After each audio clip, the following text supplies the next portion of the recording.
Good morning, folks. How you doing? Everybody happy to be here? I'm happy to be here. We have 7 bills on our docket today. We're going to go through 6 land use bills that I don't think should take particularly long.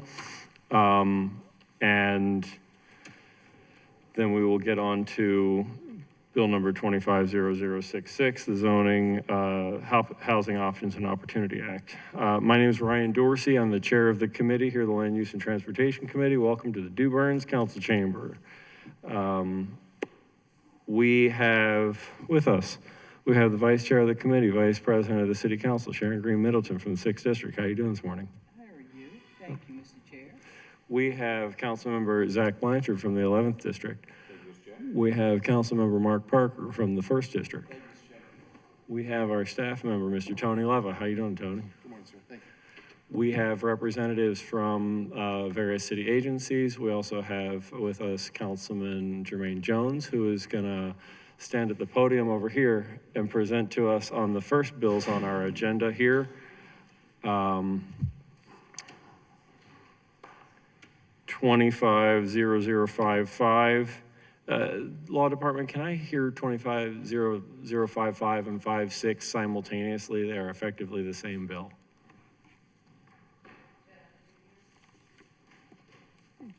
I think for clarity, just proceed with them separately, especially Okay. if amendments are. All right, we're going to start with 250055.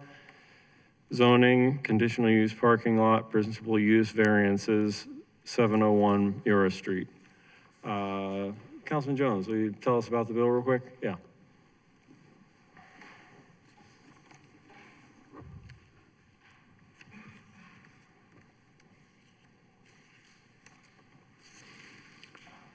Thank you, Mr. Chair. Just quickly, a little bit of history about this bill. Merrill Street is a street within Johnson Square. It's one of the side streets with the small houses, which often are just torn down to create green space. One of the challenges with the street is because the houses are so small, often it's hard to rehab and resell. And this actually is a part of the project of rebuilding Johnson Square, the tremendous amount of revitalization going on in Johnson Square. And, but often when you get to these side streets where historically, African-American families used to live, and there was a lot of history in these side streets, they're torn down. But here, there's a tremendous amount of ingenuity going on to make these houses rehabable and get people in those houses and live in those houses. Currently, there's probably only about 3 residents that live on the entire block. But there is a project being done by Rebuild Metro to rehab the entire block and invite homeowners in there.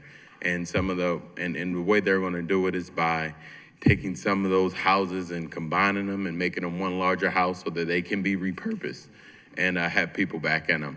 But there are a few houses on that block that nothing can be done in order to rehab them, where the block is the plan is to take where some of those, the worst properties were, which can't completely be rehabbed, and use that lot for parking. The problem is because on that side street, there's very, very limited parking. If you know about those side secondary streets, and what this is gonna do is actually make it so that there is enough parking available for the new residents, the new homeowners that are coming in to those houses that are being rehabbed. So we're looking to get things rezoned so that those lots can be used as additional parking to make room and way for the homeowners that are coming in. Because currently, with the amount of housing there now, there's not enough space for every house to at least get one parking spot. So that's kind of the nature of the bill. We're looking for that request so they can continue to support the redevelopment that's going on in Rebuild Johnson Square and provide parking for those homeowners who are looking to move on Merrill Street. So, Thank you. Thank you. Any questions for the sponsor? Just a quick statement. Go ahead. Good morning. Just a quick statement. Very familiar with Merrill Street. I'm surprised you didn't mention it, but for an historical aspect, that is the street where the first African-American male, Du Burns, resided. So just thought I'd give that little historical perspective. Thank you. And one incredible, like I said, thing about this project is they're restoring that history and keeping it alive. But we're trying to figure out ways in which we can make these houses attractive to new homeowners. And you know, as of 4 or 5 years ago, Merrill Street was a tough street. You know, Merrill Street was a dangerous street, and now you look at the construction that's going on. It's amazing. Every house on that block, aside from the 3 that are already there, are going to be, you know, rehabbed, and it's done in conjunction with the current homeowners there. They're happy about it. You know, they're being supportive as well. So we're just looking forward to support the project and support the good stuff going on to help make this happen. Thank you, Councilman. Thank you. Thank you. Any other questions for the sponsor of the bill? Okay, we will do bill reports. First from the Law Department. Thank you, Chair. Jeff Hochstetler on behalf of the city solicitor. In 250055, the substance of the bill is fine. We noted the need for minor amendments because it appears there was drafting error in leaving the words "for a variance" out in a few lines, and that's detailed in Law's report with suggested amendments. So that should be in the hearing packet. Okay, great. I understand that the Department of Legislative Reference has been asked to draft those amendments. We don't have them in hand today, but I've spoken to the applicant here, and they're okay with us moving forward with this hearing, and then we're going to vote it at the next council meeting when we have those amendments in hand. Other bill reports. I'm sorry, where's my list here? BMZA? No, Planning Commission. Good morning, Mr. Chair and members of the council. I'm Eric Tiso for the Planning Commission and Department, here with our director, Tim Keene. This bill was heard by the Planning Commission on April 24th, where they recommended amendment and approval. They had a small amendment that needed to be added for a 1.1% impervious surface. The parking lot basically has to fit on a slightly irregular lot, which is the reason for the variance. We have to make it work to meet our standards, so it's unavoidable. Otherwise, we would lose at least 2 of the spaces. So we believe that is reasonable and recommend approval with that amendment. Great, so the irregularity of the lot there is a reasonable cause for variance here? Yes. Okay, great. Housing Community Development? Thank you, Mr. Chair. Jason Wright, representing DHCD. We respectfully stand behind our favorable bill report. Great, thank you.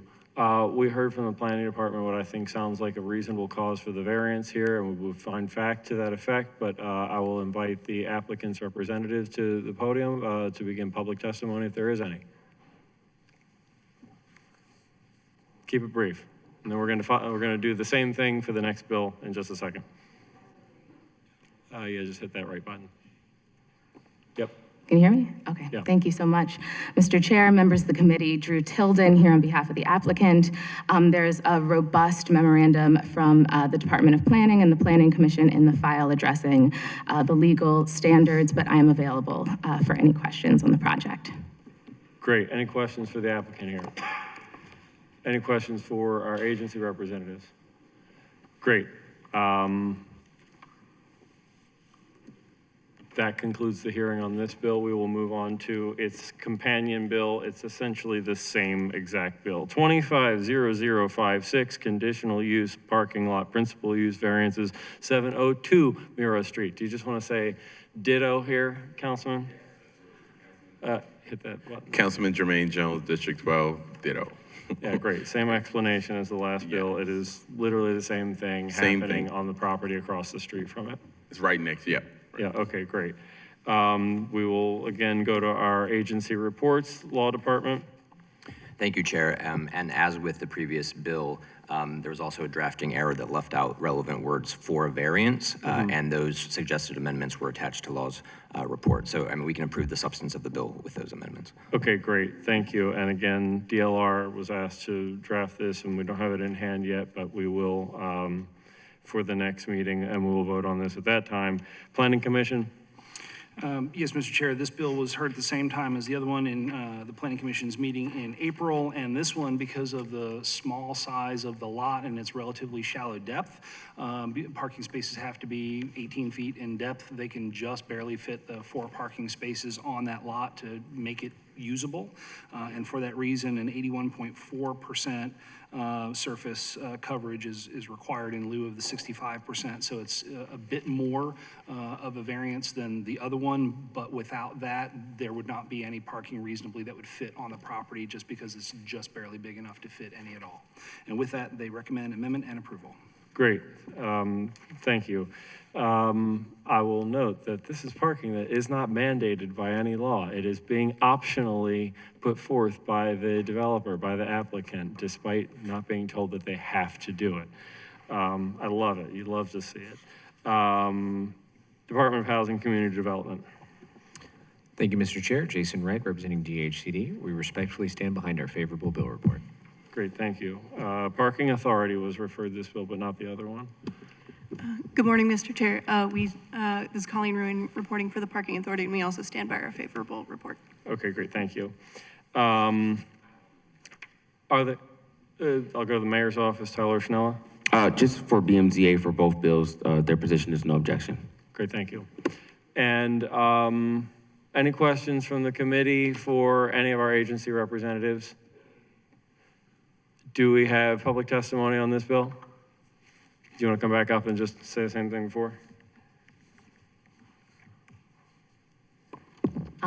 This is essentially the same as the last bill. Nothing further unless the committee has questions. Great. Anybody else here for public testimony? Any questions for our applicant here? Great. All right. Well, these bills will be held for a vote at the next at the next committee hearing. And we'll move on to the next bills.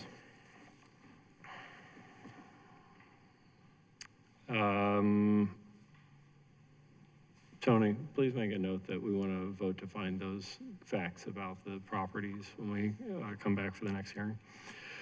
250071. No, that's.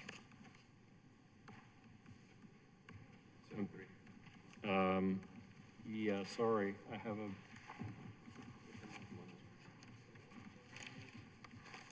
This one is mislabeled.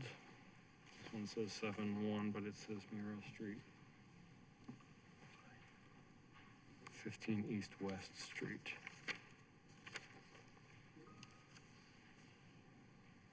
7-1. We're gonna do 7-1. Council Bill 25-0071, zoning conditional use conversion of single-family dwelling unit into two dwelling units in the R8 zoning district. Variances 15 East West Street. Committee members, we have a misprint on the packet cover for this one. It says 250071. It also says 702 Muro Street, but that is actually the packet for 15 East West Street. And actually, it says that on the cover of the agency reports as you turn into the 4th page or so. Okay, Councilman Blanchard, yeah, I'll take the podium up there.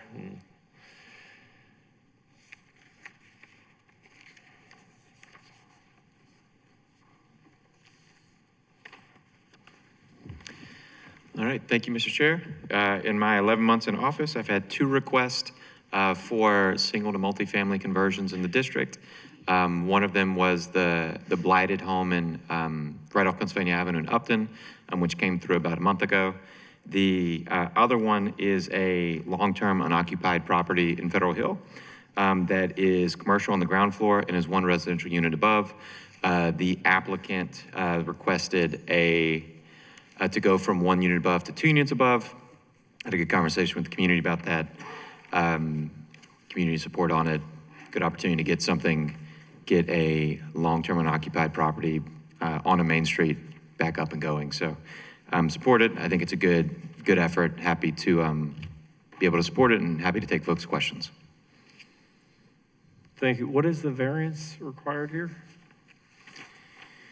Sorry, it's Okay, been, we're this was gonna- the one that kind of, All right, we'll go Slip to. through and- We'll go to, any questions for the sponsor of the bill before we go to the agency reports? Who I oh, believe have this to one answer is my a, question? it's a variance of 105 feet because it's a lot size variance for 2 units. Yeah, I imagine that this is addressed by the changes that have been made to 250064, or by that bill. Okay, great. Yeah. Great, so by the time this bill takes effect, that will not even be required at that point. So we'll go to the law department as our first bill agency report here. Thank you, Mr. Chair. Michelle Toth on behalf of the Law Department. We approve the bill for form and legal sufficiency.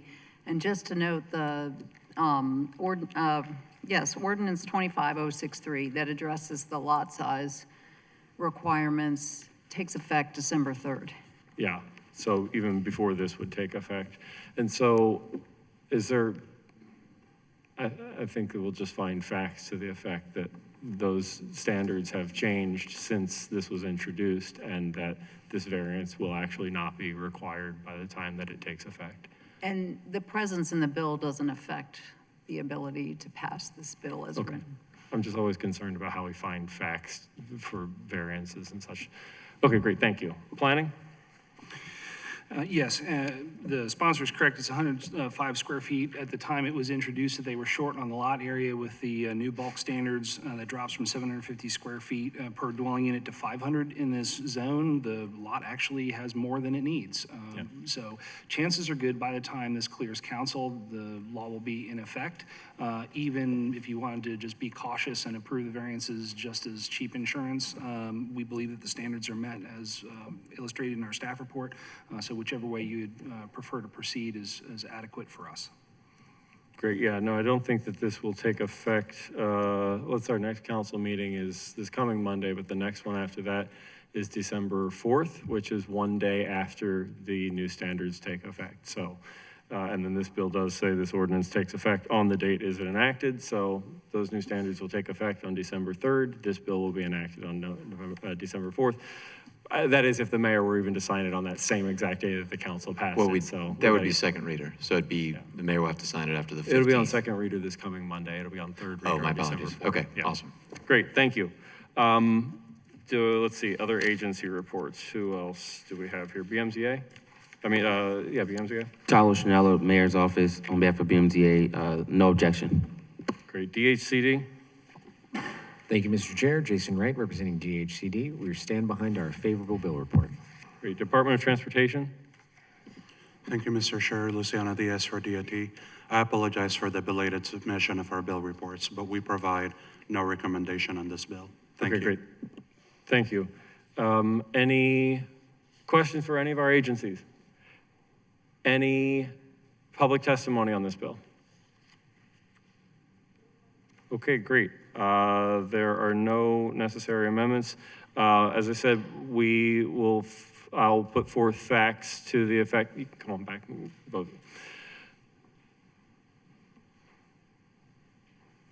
We're going to take a vote on the findings of fact. I want to get our bill sponsor over here to vote with us.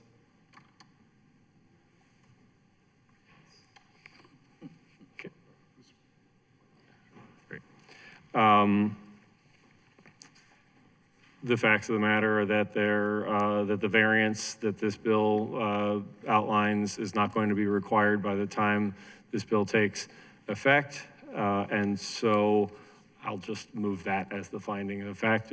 All in favor of finding this as a matter of fact, say aye. Aye. All opposed, say nay. Abstain? Great. The finding of the facts are adopted for recommendation of the council. I move the bill favorable. All in favor of approving this bill, say aye. Aye. All opposed, say nay. Abstain? Great. This bill will be recommended favorable to the council at its next meeting on Monday. Bill 250073, zoning, conditional use conversion to a banquet hall in the IMU1 zoning district, variances 1100 Wycomico Street. The committee does have a standard of requiring the bill sponsor to be present in order for the bill to be heard, but we do not have the sponsor here with us today. We will hear the bill out of respect for the applicants who have paid for public advertising and gone through that process. We will hold the vote on the bill until such time when the bill sponsor is present. Would the applicant of the bill like to come and present the bill to the committee?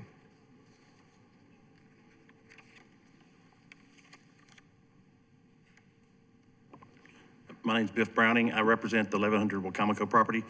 This has been a use that we've used for almost a decade now, but pulling one-day use permits from the various departments, at some point it just looked like it would be much smarter of us just to go ahead and get this conditional use for this is specifically for the 8th floor of a building that was a former warehouse. And we do meetings for everyone from BDC to the school board for principal meetings. We also do different events that are for economic development meetings there because it's centrally located where you get off of 295 and 95 there by the stadiums. This is a time-saving measure, so we don't have to go to the fire department and to the different agencies every time we want to have an event up there. Great, Biff. I appreciate you being here with us today. Did everybody get that? They've been asking for one-off permits. They've been applying for one-off permits in order to do events, leasing out their space, renting out their space, or hosting events, holiday sort of things like that, community events for years. And by converting this or by approving this to be a banquet hall and just to operate as such, they won't have to go for one-off application for a permit again and again and again to do these events. It just makes a lot more sense to just let them do what they're doing. We love it. I'll also note that this bill, prior to the passage of 250065, the parking minimums repeal, would have required the largest off-street parking requirement variance that I have ever seen in 9 years here. And I'm very glad to be hearing this bill today, now that that variance also will not need to be enacted in order for this to be granted.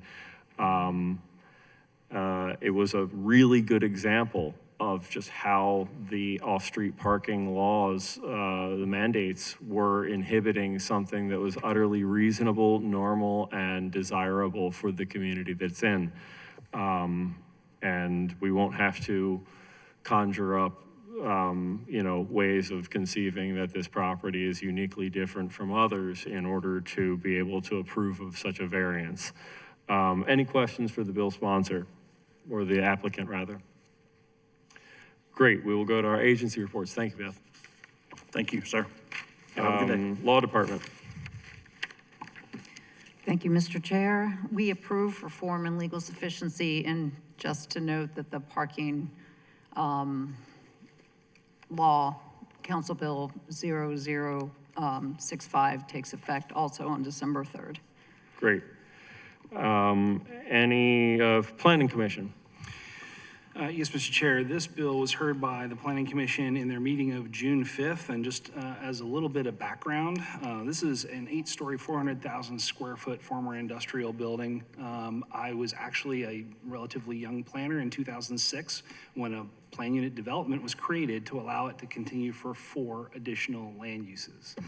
In Transform Baltimore, it was rezoned from its former industrial category to IMU, and that allows it to meet all of the requirements with the one holdout of having this banquet hall requiring this conditional use. So we're now satisfying the needs of this tortured building over a couple of decades. I'm glad that I'm still here to see it. We recommend approval. Great, thank you. DHCD? Thank you, Mr. Chair. Once again, Jason Wright, representing DHCD. We stand behind our favorable bill report.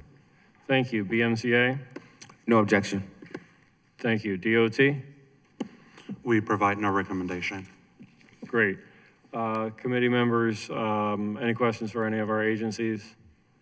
Is there any additional public testimony on this bill? Okay, great. I will move to find facts that the variance is no longer needed as the requirement that it sought to meet will no longer be in effect when this bill takes effect. All in favor of adopting this as a finding of fact, say aye. Aye. All opposed, say nay. Abstain? Great. The finding of fact is adopted, and we will hold on the vote on this bill until the next committee meeting. Yeah,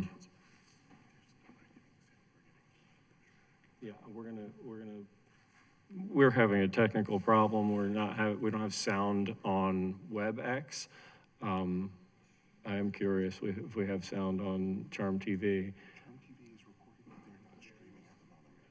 They're recording but not streaming at the moment.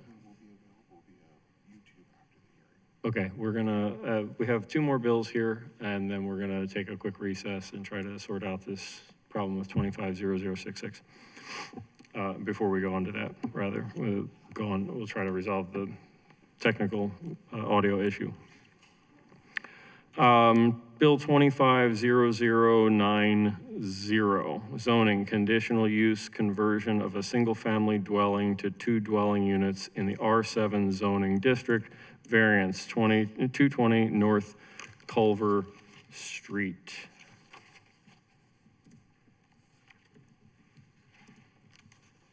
Do we have the applicant for this bill here?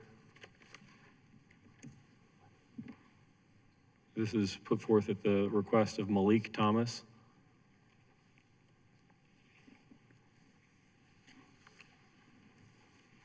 One moment.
Okay, we also do not have the sponsor of this bill here, nor do we have the applicant present for this bill. But I do see that the posting requirements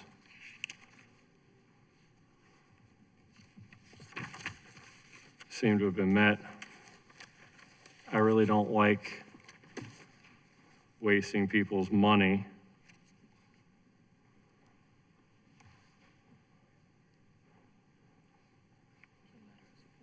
I'm going to read a letter into the record to present this bill, I guess, myself. This is a letter of support dated February 7th, 2025.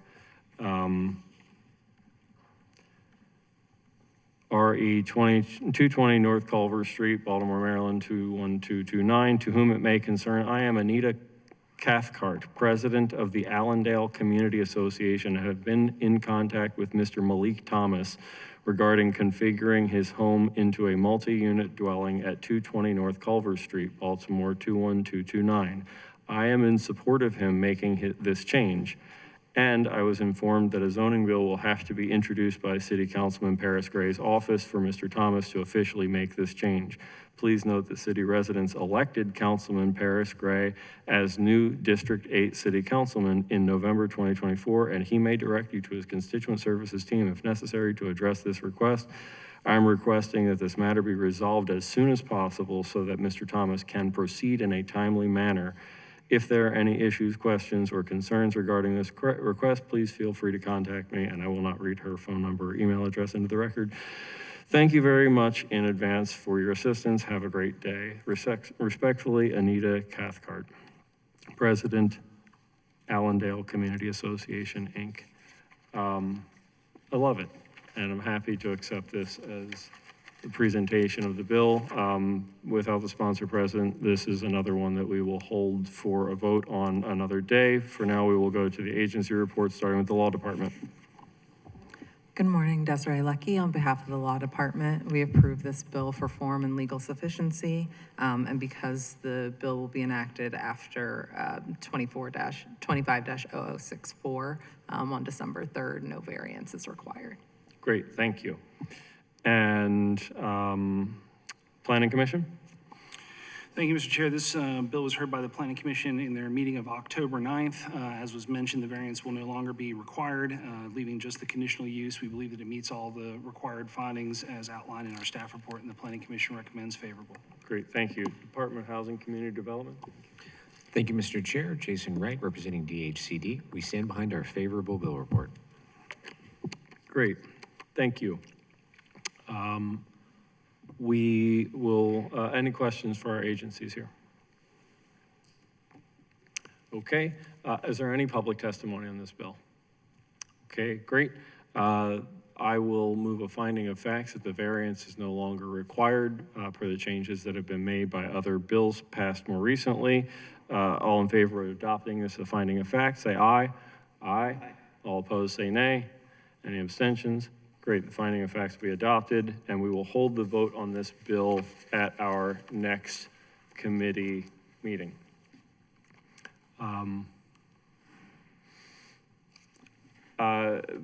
Just so I don't have to do the finding of facts on these other bills at a later date, I did not do finding of facts on the two Mura Street bills, but we did hear them, so I'm going to just reopen 250055 and 56 just very briefly here. Back to 250055, I want to make sure that we make a finding of facts that that because of the irregularity of the lot size, the variance was warranted, that this peculiarity to this property, or the irregularity of the lot shape, that the variance is warranted, and that we adopt this as a finding of fact. And so I put that forth. All in favor of adopting that as a finding of fact, say aye. Aye. All opposed, say nay. Abstain? Great. And then again, briefly, for 250056, similarly, this is an unusually small lot for the area, and that without a variance, it could not be put into the sort of practical use as intended here. The conditional use is presumed allowable, and so it goes to say that if the use is allowable, that if there's something about the lot size that would make it so that this allowable use could not be enacted, then obviously there's something odd about the property, and so we will find facts that that the lot is just unusually small for the use, and therefore we find the variance approvable. All in favor of approving this as a finding of fact, say aye. Aye. Opposed, say nay. Abstain? Okay then. Again, those bills 55 and 56 will be brought to a vote at the next committee hearing. We have been joined by Councilman Bullock. How you doing? Good morning. We will go on to the last of these land use bills. Councilman, I don't know if we're having some technical audio problem with WebEx, so after we hear this last bill, we're going to take a quick recess before we go to 250066 to try to straighten that out. Okay, 250091, zoning, conditional use conversion of a single-family dwelling to 4 dwelling units in the R8 zoning district. Variance, 1425 West Fayette Street. Good timing, Councilman Bullock. You want to run up there and just tell us about this bill real quick?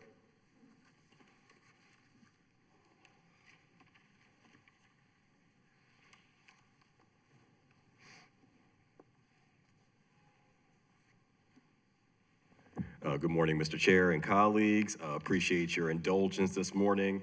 As you see, this is a conditional use conversion for 1425 West Fayette Street. As usual with many of our conversion bills, it has the appropriate floor area, square footage to be able to do this conversion. It also has the support of the local neighborhood association. So again, I would appreciate your support on this bill. Thank you. Any questions for the sponsor? Cool, thank you. Agency reports, Law Department. Thank you, Mr. Chair. We approved the bill for form and legal sufficiency. I noted in my report that based on current law, because it's 4 units, 1 parking space would be required, but once the parking minimum bill goes through and takes effect on December 3rd, that will no longer be required. And I also believe that based on the way lot size is calculated, that variance will also not be needed, but planning can confirm that. Love it, thank you. Planning. Veramest, the parking last space is no longer going to be required after the passage of Ordinance 64. Of course, they're all one number off. And with the lot area requirements dropping to 500 square feet, and there's a specific provision that at 3 units or more, half of a lot area rounds up. So 500 times 3.5 is 1750. This lot has 1755 square feet. So they just squeak in and meet the requirement. So with that, Planning Commission recommends approval. Great, thank you. Who else? DHCD? Thank you, Mr. Chair. Jason Wright representing DHCD. We stand behind our favorable bill report. Thank you. BMZA? Thank you, Mr. Chair. Tyler Schnell on behalf of the BMZA. While the board takes no position on the specific merits of this property's conversion, this bill serves as a pertinent example of the regulatory inefficiencies currently embedded in the zoning code, which the Housing Options and Opportunity Act seeks to correct. Thank you. Department of Transportation. Thank you, Mr. Chair. Luciano Diaz for DOT. We provide no recommendation. Thank you. Any questions for any of our city agencies here? Great. As was just said by the representative of the mayor's office and was noted by planning and law department staff, of the 2, this bill would have required 2 variances, each of which is alleviated by bills that we have recently passed. And the mere fact of this bill before us today would be alleviated by the passage of the next bill that we're going to hear. Just Baltimore is an extreme outlier in the fact that any such bill ever has to come before the city council, a legislative body, to act in a quasi-judicial fashion. This is just the most parochial things among our laws. And just am happy to be able to move this forward, at least without even having to require any variances. Is there any public testimony on this bill? Great. Then we will find facts that neither of the variances here is any longer required due to them being alleviated by bills that have already been passed. All in favor of finding this as fact, say aye. Aye. All opposed, say nay. Abstain. Great. We'll take a vote on this bill. All in favor of recommending this bill favorable to the full city council, please say aye. Aye. All opposed, say nay. Abstain? Great. This bill will be recommended as favorable to the city council at its next meeting on Monday. And we will take a recess here to try to resolve a technical issue. Thank you. We'll be back hopefully very shortly.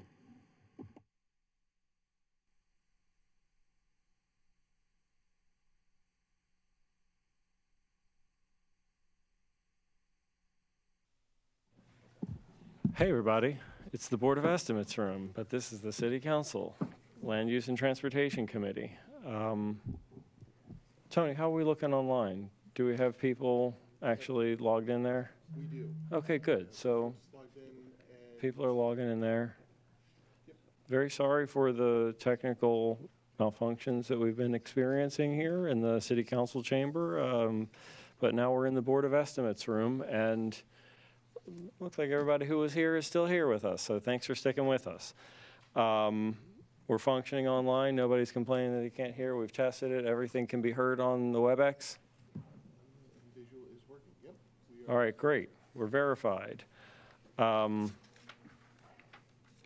Great. We will proceed now with Council Bill 250066, zoning, housing options and opportunity. We will begin with a presentation from the mayor's office that will be given by Tyler Schnella from the Mayor's Office of Government Relations. It will include a PowerPoint presentation, after which we will hear agency reports, and then we will go to public testimony. As I mentioned before, there are sign-in sheets. If you are here and you wish to testify, the sign-in sheets are in the back room. They have a box on it that specifically, in addition to putting your name on it, says, I want to testify. If you do not check that box, I will not call you. There are additional boxes that say, I am here to oppose, I am here in support, or I'm here just to comment, and I need you to check one of those boxes. After we hear the initial bill presentation here, we will have the agency reports, and then we will go to testimony in opposition, and then we will go to testimony in favor. And for those online, there is or will be a link. Tony, do we have the link on there? There was. We will get that back in the system. We're going to put a link into the chat on WebEx for you to similarly fill out a form as we have here for folks in person, that if you want to testify, you fill out that form and you check whether you're testifying in opposition or in favor or just wish to comment. Anybody who is testifying will be given 2 minutes. Tony, do we have a functioning clock for that? Yes, sir. And it'll be on screen here? Yes, sir. Great. Everybody who is testifying will be given 2 minutes. As I said, we're going to do the initial presentation here, and then we're going to do agency reports and the committee questions for the initial presentation and the agency reports, and then we will go to the public testimony against, and then we'll go to the public testimony in favor. Again, I'm Ryan Dorsey. I'm the chair of the committee, and to my left we have Councilman Parker. To his left we have Councilman Blanchard. To his left we have our committee staff member Tony Leva. To my right we have the vice chair of the committee and the vice president of the city council, Sharon Green Middleton. And to my far right we have Councilman John Bullock. Great. Tyler Schnella, the floor is yours, my friend. Thank you, Mr. Chair. Good morning, Mr. Chair and members of the planning. I'm sorry, I also gave similar remarks to the Planning Commission. This is the council. Members of the Land Use and Transportation Committee, I do want to acknowledge the several members from the Mayor's Cabinet that are here, Director Thimilis, Director Moxton, Director Williams, Commissioner Kennedy, Director King, who will be confirmed this evening as our new Director of Planning. My name is Tyler Schnella, and I serve as the Deputy Director of Government Relations for Mayor Scott. Thank you for the opportunity to present the Housing Options and Opportunity Act on behalf of the mayor.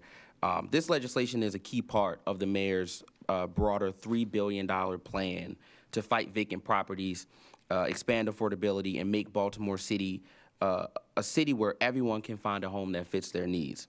We all know that housing, not only in Baltimore, but across the state, has become too expensive and too limited.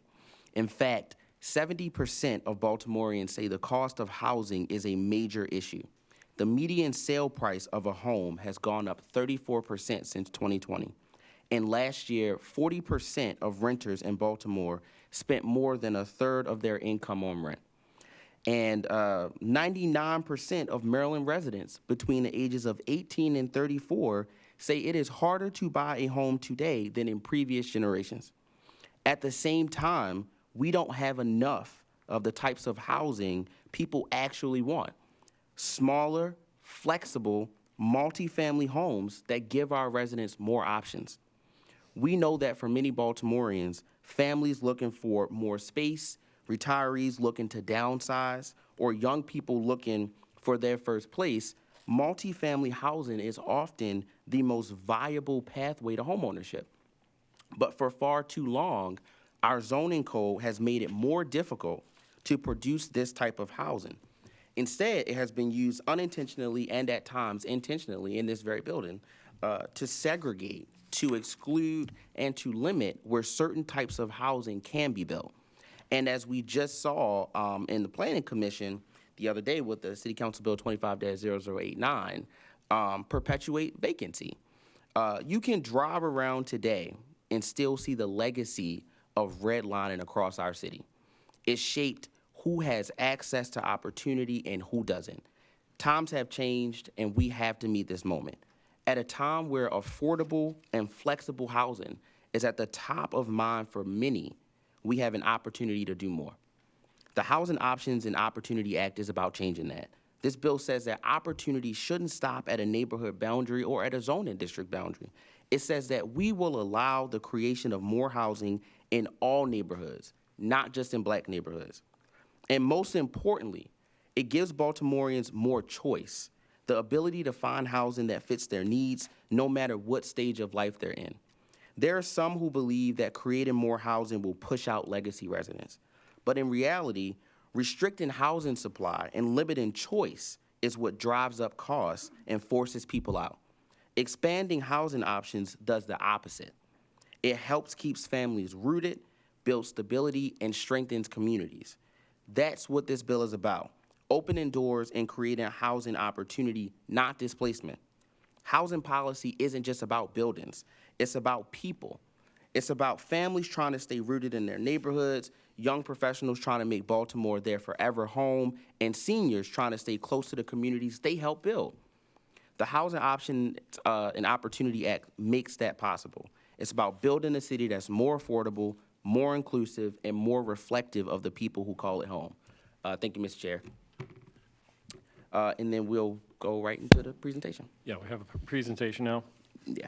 So I'll do the first 3 slides, and then I'll turn it over to Mr. Tiso, who will give us a technical overview of the bill. Okay, great. So obviously, in keeping with Eric's thing for the Planning Commission, we do have 2 QR codes on the screen.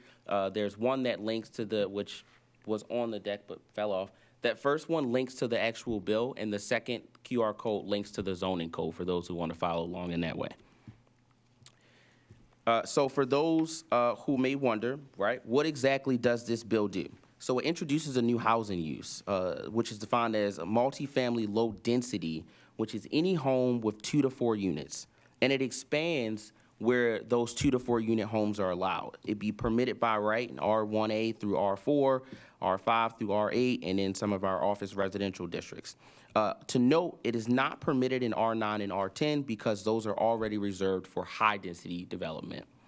The bill also eliminates outdated residential conversion rules, ends the process that restricts the converting of single family homes into multifamily homes.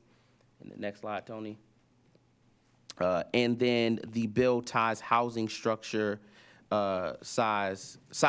ties housing to structure size and not lot size. So units are allowed based on the gross floor area, excluding basements, garages, and attics. So a 15 square foot home can have 2 units, 2250, 3 units, and then 3,000 square feet up to 4 units. And it also aligns standards for consistency by making various changes to the zoning codes tables.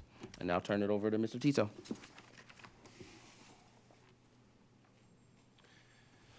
Thank you. We can bounce ahead, I think, 2 slides. So just a little bit of background on the history of conversions of dwellings in the city. Starting in 1931, the first zoning code for the city of Baltimore was created.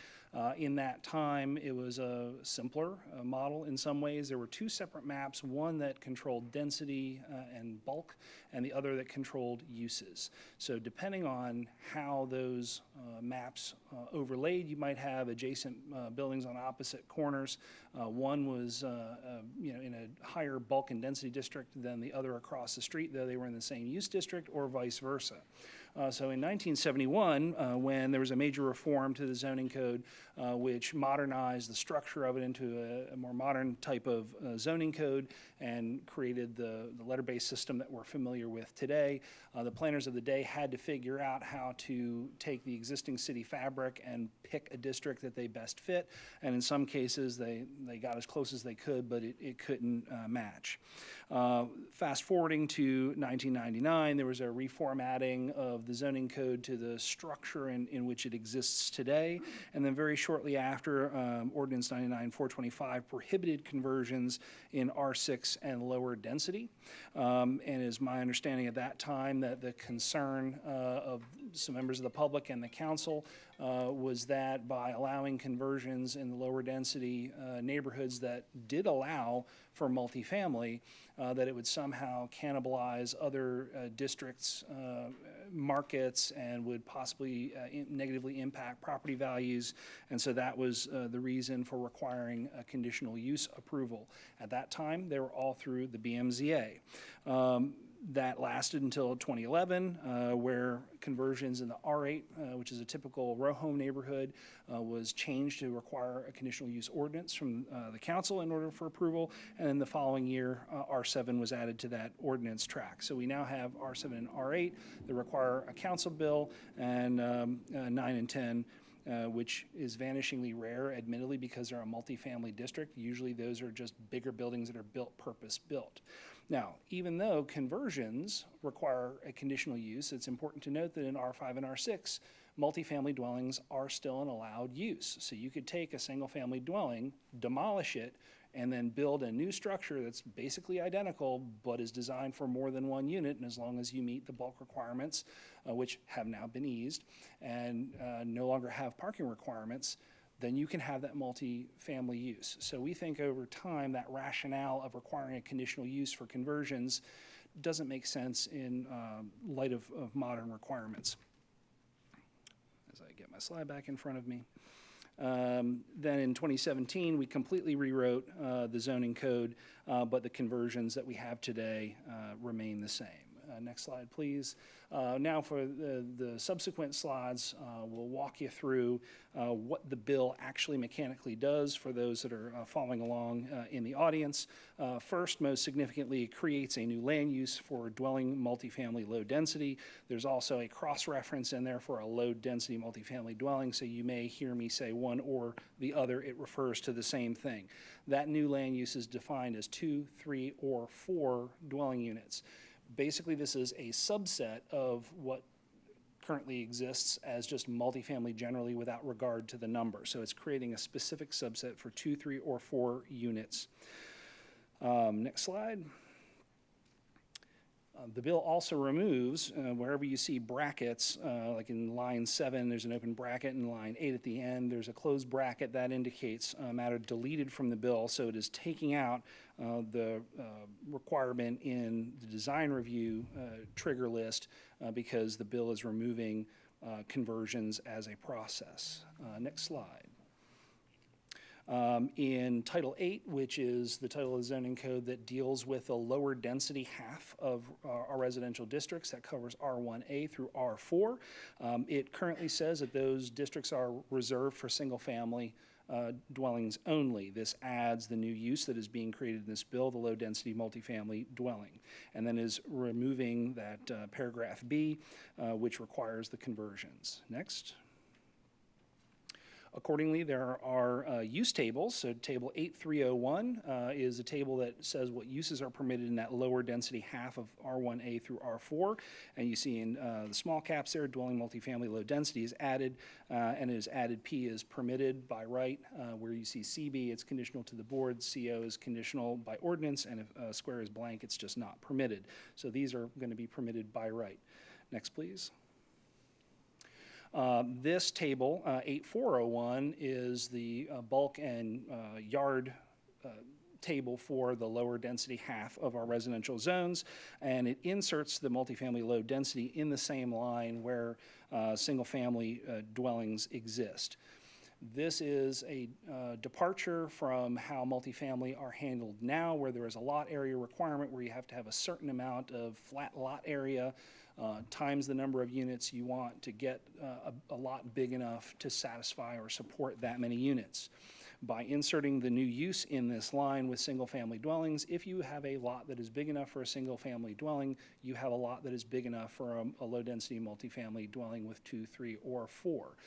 The mechanism of control shifts to how big the structure is, and we'll see that on the next slide. For 2 units, 1,500 square feet of a gross floor area, not counting basement, is needed for 2 units, 2,250 for 3, and 3,000 for a 4 unit. Again, not counting the basement floor area, though a unit may exist in the basement. Okay, so this is now benchmarking how many units you can have based on the size of the structure as opposed to the size of the lot. We have seen over the years a significant amount of variances would arrive at the zoning board or before council as appropriate, where you have either a relatively large building on a small lot, or you may have a large lot that has a relatively small structure. That's not really the best controlling feature, but the size of the structure is what makes sense. And at the end of the day, they're still going to have to meet the requirements of the building code. Next. In the companion tables, 9301 is the use tables for the higher density residential districts of R5 through R10. It's again adding the new land use that is created in this bill as a permitted use by right in R5 through R8. R9 and R10 allow multifamily dwellings generally, and they're intended for higher density anyway, so there's no need to add it there. And in the next slide, there are bulk and yard regulations, again, adding the multifamily low density to the same line where other dwellings are. So if you have enough for a single family, you have enough for a multifamily low density. Next, again, repeated, the size requirements and gross floor area are repeated here. There are also some requirements for the single-family dwellings for height, and we're adding a multifamily low density into that. And on the next slide, you see in the other bulk standards with regard to lot coverage, impervious surface, front yard, and next slide, it continues on even further for interior side yard, corner side yard, rear side yard. In essence, if you can fit a single-family dwelling, you can have this new use. And on the next slide, at the very bottom, is added the footnote 8, where it's specified that the gross floor area calculation can't include the basement area. Next is table 12301. This is for our office residential districts, and the new use is added there as well. And on the next slide, oh, I'm sorry, it's on the same one, it's fine. Sharp-eyed folks might follow the pattern and say, well, you have the new use added to 12301, whereas 12401 changes. It's not actually necessary because all bulk standards for all uses within that district are all in the same category. So there's no differentiation, so there's no need to specify. So that's why it's not included here. And moving on. Looking at how these interact with the other bills that were in the package that have since been adopted and are awaiting their enactment. This has interaction with Bill 64, which is now Ordinance 63, which changed the bulk and yard requirements in our residential districts, giving a little bit more of the building envelope space eligible for buildings. That increase was designed to address some of the commonly requested extra amount of building to eliminate the need for variances. As a functional matter, they were being approved in large matter anyhow, so if we're functionally doing that, the decision was made to make that the base standard. In a similar way, Council Bill 65, now Ordinance 64, eliminated the minimum requirement for parking of vehicles. Bike parking is still required. That bill recast the minimum parking table in terms of a maximum parking. So that maximum limit is still there. It's just basically doubling all the numbers and retitling that parking title so that we're not, in essence, using up extra space for parking that could be used for other things. And on the next slide, as my phone is catching up, A word on the state of Maryland's policy on accessory dwelling units, or ADUs. In the background, the state had a commission that they pulled together to do a study on accessory dwelling units. And what this is it's a smaller dwelling unit attached to a principal unit that is frequently either blended into the main structure or might be over a garage structure. It's a smaller unit, and the common use for that can be for either relatives, like an elderly parent, or possibly a college student renter, or something of that nature where they don't need a whole lot of space, but they can be fit into the same lot. So the state of Maryland wanted to push subordinate jurisdictions to make provisions for this. Frankly, we are not the target agency or city for that. They're really looking at the more rural counties that have predominantly single-family zoning throughout their jurisdiction, so they're really the target. Looking at this bill, we will significantly outperform the state's intent. We will not only allow for a second smaller unit, but up to 4. If you meet the requirements in size. So we're, again, leading the way in this regard. The next couple of slides, I don't think I need to go on in too much detail. This really just details the definitions for ADUs. Should anybody have any questions, it's there. And now looking at applicability. So for the next slide, and I just want to acknowledge our colleagues in Department of Housing and Community Development that developed these images with answering the question, where can these buildings potentially go? And just to acknowledge that this is, again, based on the size of the structure. There are a significant number of properties that we don't have an accurate size of structure. We know the lot size because we always used that previously, and possibly that was why it was used, because we know the dimensions of the property because we had to have it for taxation purposes, but the data is not complete for the size of structure. So this map represents a best effort to get to that. So these areas show where structures have at least 1,500 square feet, and the next, under 1,500, so there would be no impact. This one shows where they have at least 1,500, but short of the 2,250. So these are the areas where 2 units could potentially go by right. And the next slide shows the 2,250 to just under 3,000. The blue areas are where the 3 units by right, and again, it's a significantly smaller area. And then the last slide shows lots with 3,000 square feet of structure or bigger, where 4 units would be eligible by right. The next slide has a bit of an eye chart, but again, this is more for reference. If anybody is interested in looking at how much by percentage and by area of land we have all the residential zoning districts, by acreage, what percentage of the city's territory that occupies, and then what percentage of just residential zoning, ignoring all the other categories that looks at, in case you should need to look at that. All right, the next. It's important to note that this bill enables the possibility but does not require a conversion. If you have a single-family home and you are happy with that, you're entitled to your home. Nobody is going to make you change anything. However, it gives you the option, should you have a desire, you can then add additional units provided you meet the requirements. If you have a large home that you no longer need all that space, you don't want to have to move, you can add a second unit, share that space. If you are starting out and you can buy a bigger property with an income unit in it that you wouldn't have been able to afford previously, that becomes an option. Next slide. We have a few examples of some multifamily conversions, and thank you to Chair Dorsey for providing some of these photos of homes in his neighborhood, showing that these can exist in existing neighborhood fabric. They can be designed in a sensitive way. Our design manual still exists, so if you want to build a new structure, it still has to meet those requirements. So you can blend these homes that if you were walking down the sidewalk and not really looking at it, you might not notice more than one mailbox. You might not notice more than one door. But these structures are being used and they're meeting variable requirements because different families have different needs. And I believe that brings us to the end of our show. I'm happy to answer any questions. If not, I will stand aside for the director's thoughts. Thank you. Thank you, Eric. Appreciate it. We'll go to Councilman Blanchard. I got a note here from him, and then we'll go to other committee members.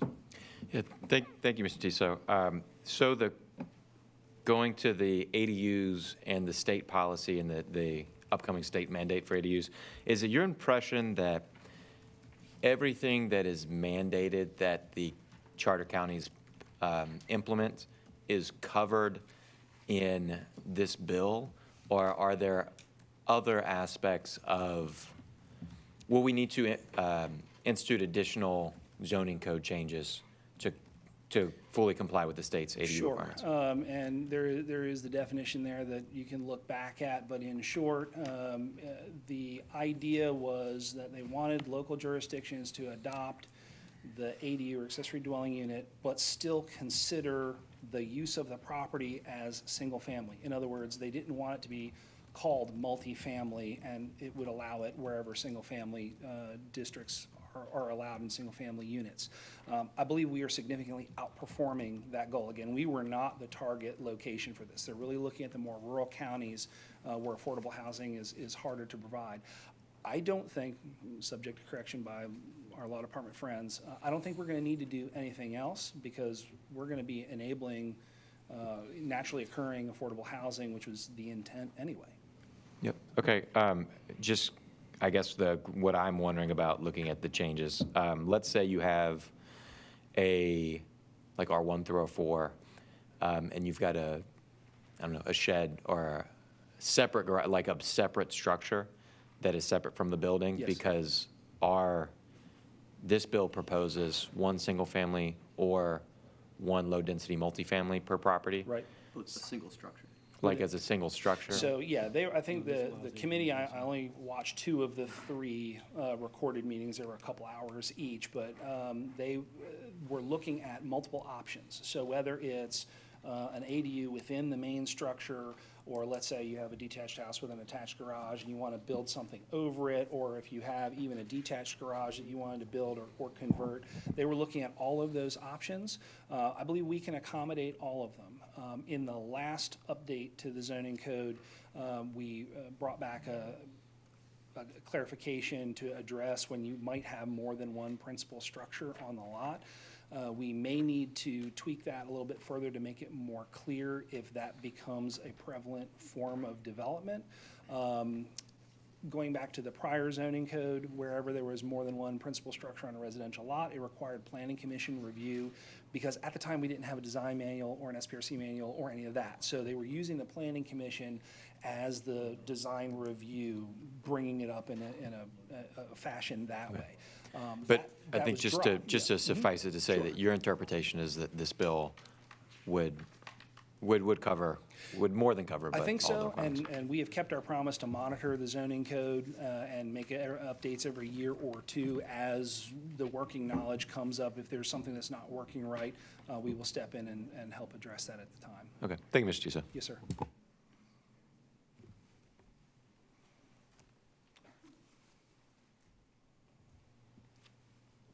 Council Vice President Middleton. Thank you, Mr. Chair. I have several questions, but I'm just going to start with some important points. I think I'm the only one on this panel that experienced going through Transform Baltimore totally in 2017 and beyond. Might be the only one that is noticeable that I don't approve many conversions, because they don't really come to me for that. So it kind of gives you an outline of, I guess, the district I represent. There's also this mandate in the city that deals with group homes. And my area has a large concentration of those single homes being converted in areas for different types of group homes. Distrust has just really started developing since that, particularly with that mandate. I also have areas where there has been oversaturation of renters mixed with the vacant properties. And it has really become a problem. And those are areas, some of those areas offhand, everyone's familiar with, historic area of Park Circle. I could just go on around the whole district, and lack of code enforcement, predatory, just problems all over. The movement of this bill just, besides the lack of trust because of a number of things that I just mentioned, and the way this bill is moving, and it's not the same process that was used for Transform Baltimore. I need you to just answer some of those questions of how this bill will not affect some of the things I just mentioned. Yeah, thanks, Vice President Middleton. And so I'll start at the top, right, with the idea around, I think you called it like an oversaturation of renters, right? Like, we have to be very careful around how we talk about our residents that rent homes, right? I think that there is a serious misconception of the average renter in Baltimore City. I am a renter in Ashburton, actually. I do not own my home in Ashburton. I am a renter. And I take care of that house like I own it. I get the grass cut. Sometimes I cut it myself. I trim the trees, right? I go to all the neighborhood meetings. Can I just stop you right there Sure. a second? So as a person that took 2 years to put in that Security Deposit Relief Act bill, I'm very familiar with all the different types of renters. But there are saturation of renters in areas that do not respect neighborhoods. I mean, it's proven data, and and that's part of the reason certain areas are the way they are. And I could elaborate, but I'm, you know, that would take an hour to do. Yeah, I don't agree with that statement, but I can go to the next part. When it comes to group homes and recovery homes, right, this bill is about allowing everyday families to build or reside in multifamily homes. It will not change where group homes or recovery homes can and cannot be located, right? These homes are federally protected, right? And we, the city, we have to, in accordance with the Americans with Disabilities Act, allow reasonable accommodation. So we can't discriminate on the basis of something being a group home. This bill isn't about that. In fact, I will offer that this bill, in many cases, allows some competition for a different use, right? When I'm thinking about Ashburton, when I'm thinking about those homes, you can't do conversions right now. So more often than not, if someone isn't buying it to live in it, then maybe a group home is more attractive, right? But if we've now put another option on the table, that is that you can convert that home into a multifamily, maybe a 2-unit, maybe a 3-unit, that's another viable option for the use that I would beg to say the community will probably appreciate more.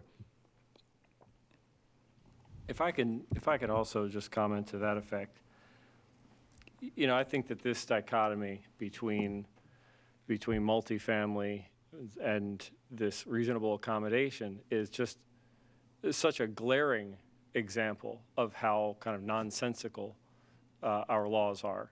It's perfectly acceptable by reasonable accommodation, without a reasonable accommodation.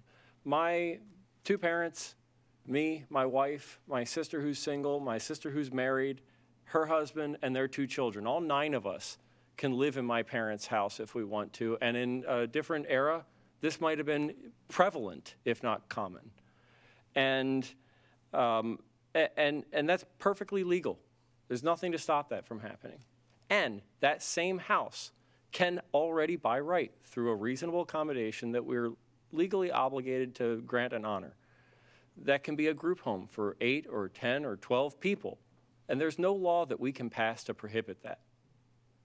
But it seems that we've drawn the line at saying that Councilwoman Middleton and Councilman Dorsey cannot have 2 apartments in that same building and live in two separate apartments in that same building and only be two people occupying that same structure. That seems to be where we've drawn the line, and that makes absolutely no sense to me. Well, when you have communities where people have worked very hard to buy that home through working several jobs, just consistently going through discrimination, I can relate to that. And I'll just give a quick story. And a lot of this is because of that legacy, because of the hard work and people finally getting a home. My husband and I, our first home, went through a terrible this was a row house, a terrible discriminatory experience with a bank. And if it was not because of, at that period in time, if it was not because of realtors like Otis Warren, that I'm sure the city is very familiar with, we would have never, I was a teacher, my husband was a correctional officer, we both had very good jobs, and it was clear discrimination. Finally got that first row home, eventually, worked hard, and we're all, moved on with our lives. But people are in those homes and in these communities because they worked hard to pick that environment. They worked hard to, the people that I represent, they're not going to give up their homes to convert them into things that change the entire makeup of the community. Yeah. You showed 4 pictures here. Baltimore is a city of different neighborhoods. That's just one piece of what we deal with. That's the uniqueness about our city and why people move here. There's several reasons why they don't, but you have to, there has to be more convincing, and it has to take time. I'm hearing that a lot of constituents feel that this is rushing. We need to have those impersonal dialogue. It took 4 years for Transform Baltimore. We can't do this in 1 or 2 months. This is our city is, and we can't say it enough, we are unique in a city of several different style neighborhoods. And it's a very aging, historical city. And putting things like this quickly through, and that's why I feel we're moving too quickly. And it is a city that has a history of deep discrimination that I've experienced. I want to be clear here. We are not taking any votes here today.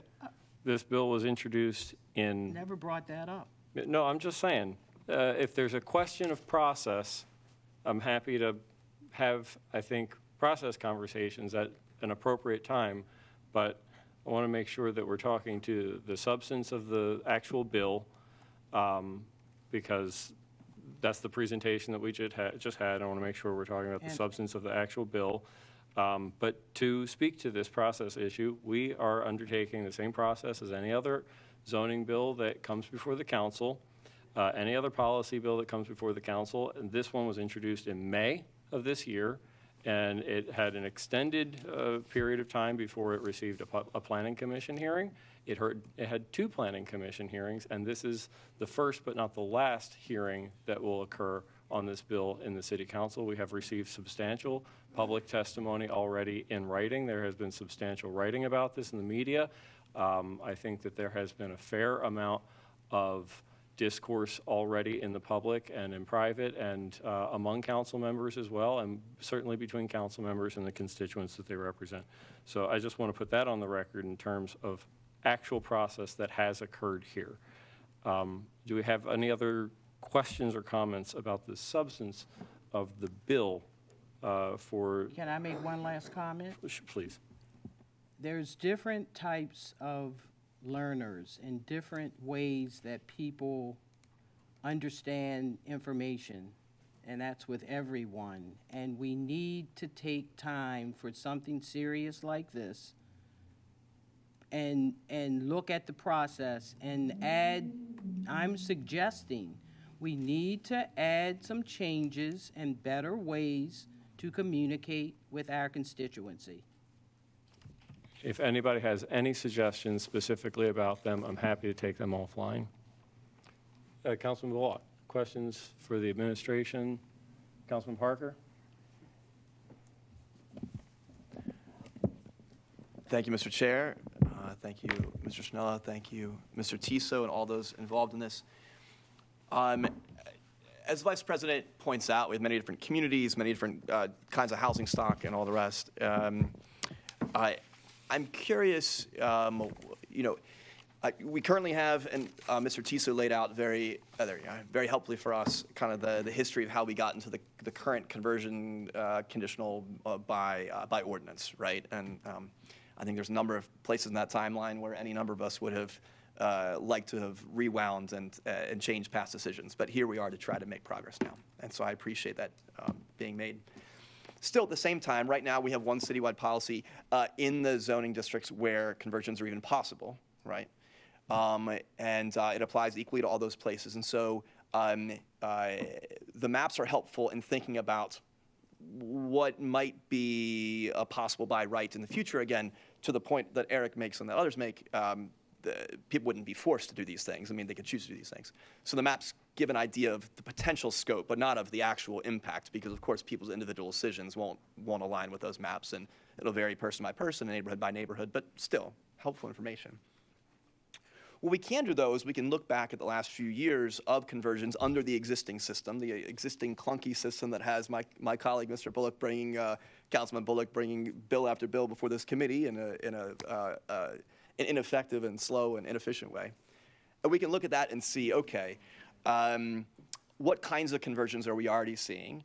And then what kind of conversions then might we see in the future? We would expect more if we're making the process easier and it's more accessible to people, but it would probably be of a similar nature, at least in the areas where conversions are already allowed, which is not everywhere. I mean, it's going to look different, out in Councilman Dorsey or Councilman Gray's district where, there's more restrictions currently in place. So I'm curious, what analysis has been done by the mayor's office, by our friends in planning, of the past few years' worth of conversions under the existing system that would help us get some sense of what kind of conversions we might be seeing under a revised system? Sure. So I don't have numbers in front of me that we can get that. There's, I guess, two pieces to this. Number one, as you pointed out, there were only certain zones where conversions were allowed, right? So that limits it to there. But even within those zones, what we don't have the ability to know is where somebody looked at the process, because we held a lot of pre-development meetings, in any given year, where we advise applicants when they explain what they would like to do, what kind of processes they'll be up against, what the requirements are, and our best advice on how to navigate that. And a lot of them will walk away. A council process can take 6 to 9 months. It's hundreds of dollars just in posting and advertisement fees, and that's before you get into anything else that goes into that. And then, of course, there's no mandate to be introduced at all. So we have no idea what silent veto there may be or how many applicants change their mind and walk away. So some of that is unknowable. We do at least have some track record from other cities that there is not a stampede for the application window in areas where there would now be the opportunity for multifamily. We are hoping that there will be some increase as the market demands, and that will meet people's needs. There's not a good way to predict that. So unfortunately, standing here, I don't have good numbers for you, but we're committed to tracking that. And in fact, I realized that I missed it in my staff report wind-up earlier, and I apologize for this, but your question brought it to my mind. The Planning Commission did have a recommended amendment for a 3-year study, and I apologize that I did not give voice to that. So that will, the novel concept of let's actually monitor stuff and see what it does and then change course if necessary. And we're happy to do that. Great. We have, I think, I was hoping that our initial run of questions would be ones that were specifically for Tyler or somebody directly from the mayor's office. I think we're going to get deeper into additional questions that are going to take agency response. I want to hear from the agencies, go to the agency reports first. It feels like that's a little more technical. Is there something specifically for the mayor's office? Yeah, I think so. Okay, we'll do one more question specifically for the mayor's office, and if they can respond to it, then that's great. If not, then we will go to the other agency reports. I appreciate it. I mean, underneath it is, of course, a technical question, but it's also a question about the depth of inquiry and the homework done in preparation for what is a really important substantive bill, which I know is a high priority for everyone involved. So, for example, in your presentation, Mr. Schnella, and in other conversations that we've had and others have had, partly what I'm asking us is to not simply imagine who might be doing these conversions and who might be living them, but actually look at who has been doing conversions and who is living them. That would give us some sense of what future conversions, expanded conversions might look like, right? At least it's something concrete that we have that we're not speculating about. And so one of the things that's been lifted up is this concept of people seeking affordability. So a homeowner, an owner of a property seeking affordability by adding units or seeking flexibility for taking care of additional family members and things like that by adding units to their space. And so I'm curious, to your knowledge, does the past, say, 5 or 6 years of conversions align or not align with that image of a homeowner looking to add space for affordability or for any other reason? Yeah, I'm not sure because we don't track the reason why people, No, but sir, it's not the reason why. It's the question of whether the property in the end post-conversion is owner occupied or not. Is that something that you all have thought about in terms of thinking about or casting for us on the council or in the public the image of or the thought of kind of what a post-conversion property looks like? Is it owner-occupied with a grandma living there, or is it owner-occupied with some renters helping to pay the mortgage, or is it owned by a corporation and fully rented out? Yeah. And that's something that we have in SStat data, and I was curious if you had examined it. Yeah, that's something that I can definitely take back, and we can come back next time we're before the committee and talk about. Okay. So, for example, 14% of R8 conversions in the last 6 years, R8 conversions, 14% are owner-occupied and 86% are not. So that's just to get you a head start on that inquiry. I do think it's important to note that we don't make land use law based on who the occupant is. We don't do approvals based on who the occupant is, right? I can't deny a use permit for a building based on that it's going to be this electrician who wants to set up their office versus that electrician, or this electrician versus that plumber. It's about land use, whether land use is acceptable, and whether that's rooted in public safety, public health, and general welfare concerns, which are the constraints that we have under the state law. This is the standards that we apply. And I don't think that that's necessarily different from one neighborhood or one building to the next. Public safety, public health, general welfare are pretty broad considerations. Okay, we will go to the agency reports now. We will go to the law department first.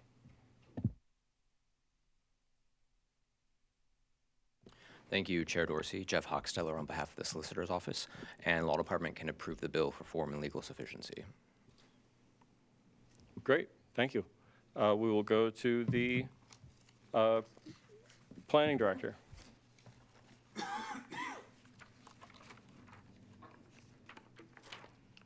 Thank you, Mr. Chair. Members of council, I do have a few additional comments from us. I'm sorry? It's not on? That's okay. Regarding, this is a very technical bill, of course. Thanks for Mr. Tiso for going through this with us, but from the planning department, just some broader statements about an action like this. I want to start, though, by mentioning, of course, that residents of Baltimore have varied perspectives on this bill you're considering. I'd like to acknowledge these important perspectives. Everyone that I've spoken to on this topic has clearly had the best in mind for the city and their neighborhood. I would suggest that everyone is proposing how they truly feel zoning should be used to further a healthier city. However, it's also true that we have for a long period of time relied heavily on zoning in unrealistic and unhelpful ways, albeit well-intentioned ways. Zoning has become so cumbersome it favors experts like experienced developers, builders, and their consultants. And we need all these experts, but we should also be making rules that more residents can use to build wealth and stay in Baltimore. I suggest this bill moves us a step further in that direction. Additionally, while a change in zoning like this will not, in and of itself, solve our housing affordability or mobility issues, this is one of many steps that we must take in that direction. Experience from other cities over the past 10 or so years indicates there will not be dramatic, rapid change that results. It will be highly incremental. But the point of a change like this is just that. It's directional. It's about our laws reflecting our values and where we want the city to go. Baltimore has a unique opportunity to kind of bake diversity of housing into its zoning before it's too late. Displacement typically happens in single-family neighborhoods as property values increase and smaller, more affordable single-family homes are replaced by much larger and expensive ones, or larger old historic buildings are renovated for a single residence. This is a phenomenon that we've seen most places. So the time to address the issue is not after it's already happened. It is before that process has taken hold throughout the city. As has been said, allowing up to 4 dwelling units on each lot does not mandate the 4. It permits 2, 3, or 4, provided the building is large enough. It permits variety and choice. We think this is an appropriate continuation of zoning reform in Baltimore, and in the long run will help us foster a greater diversity of housing, more transportation choices, and help build a city that we can afford. You know, having been in some of these circumstances in other places, I think it's important to remember that the zoning that we created fundamentally, even though there were big amendments here in 2017, the original basis, the core kind of idea around zoning that we're all dealing with from the mid-20th century was really around exclusion. And it was a time where we said, you know, in much of the city, we're just going to allow 1 dwelling unit forever, which is kind of amazing to think about in the sense that cities aren't like that. They change and evolve and things happen we can't expect and you know, but we want certain things. And, you know, we weren't experts at that time in sprawl. You know, we weren't experts when it started. We became experts in sprawl. Congratulations. What we have to do now, though, is we really do have to become experts in growing in the opposite direction. And by we, I mean all of us. I mean us here at the city, our elected leaders, our staff that deal with the technical parts. It's hard for us, too. But neighborhoods, residents, builders, developers, we all have to become experts in growing in the opposite direction. And this gives us a chance, I think, among other things, to become experts that way. So thank you. Mr. Director, the bill was assigned to the Planning Commission. Are you going to speak to the Planning Commission's recommendation? Or I is Eric certainly gonna do that? can. Yeah, please The Planning Commission did, at their meeting on October 30th, October 30th, unanimously recommended support for this bill with an amendment, as Mr. Tiso mentioned, that would require a report on its success or how it's working. How often would that be? 3 years. Every 3 years. In 3 years, a report fully on what the effect of that bill has been so that council and the Planning Commission could evaluate whether it's working the way we thought it would. Great, thank you. And I do know that the administration has requested this and a couple of other amendments to be drafted at DLR. We'll hold our questions for agencies until we've gone through all of the agency reports, and then we'll go to committee members for questions to all of them. The Department of Finance.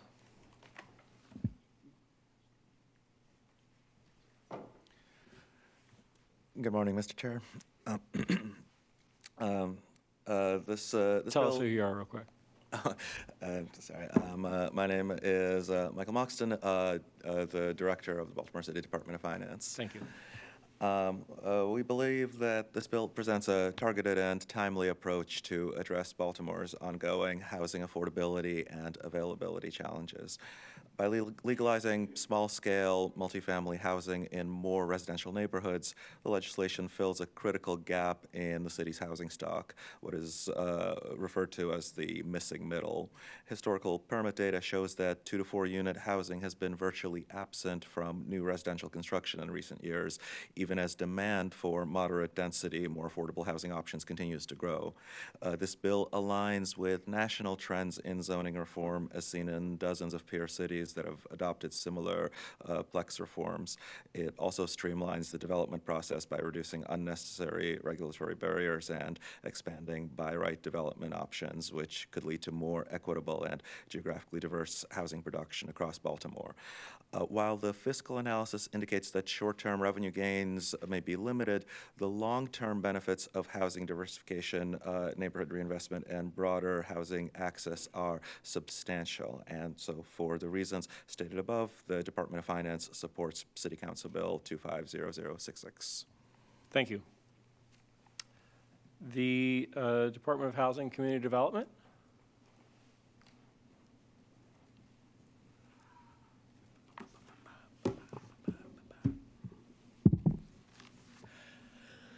Good. Are we still? It's still morning. Good morning, Chair and members of the committee.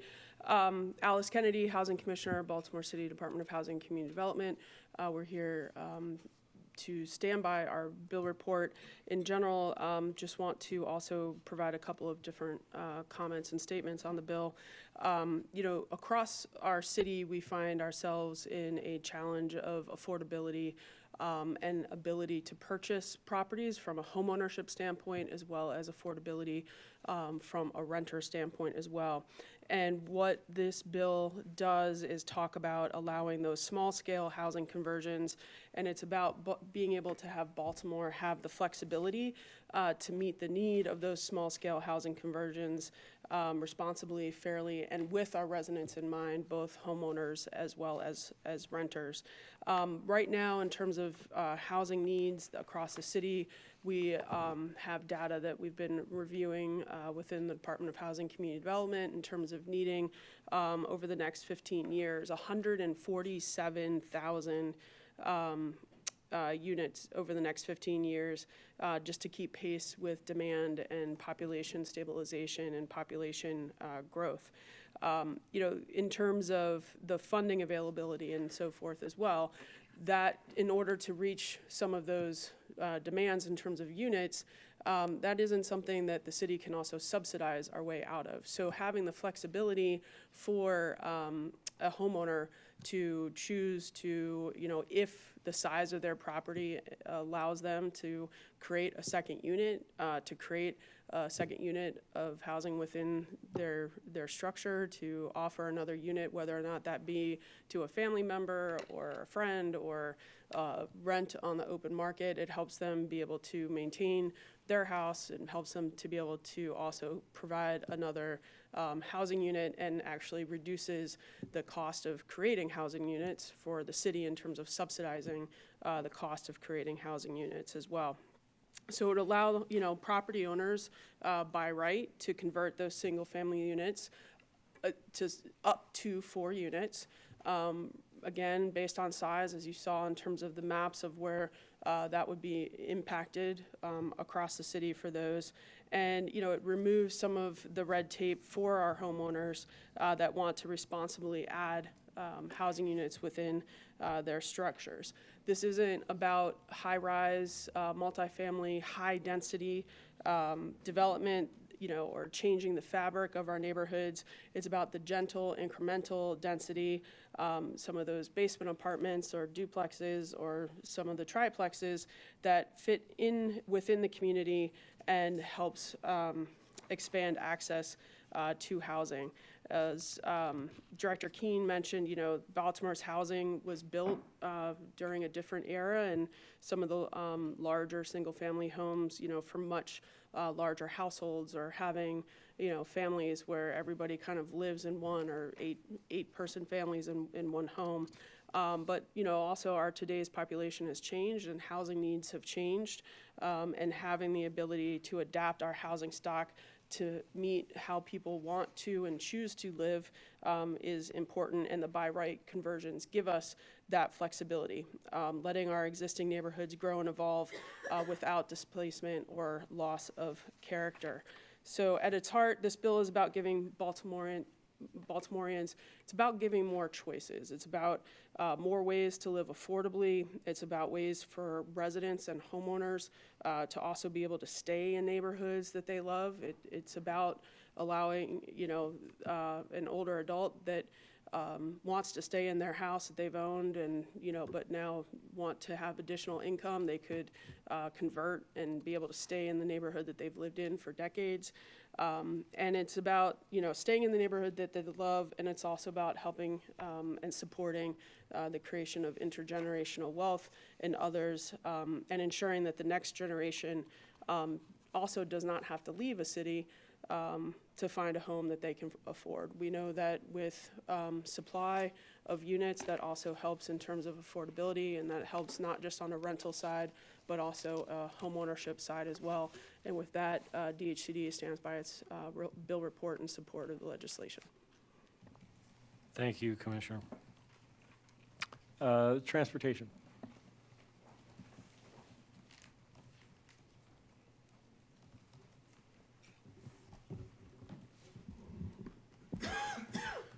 Thank you, Mr. Chair. Luciano Diaz, Deputy Chief of Government Relations at Baltimore City DOT.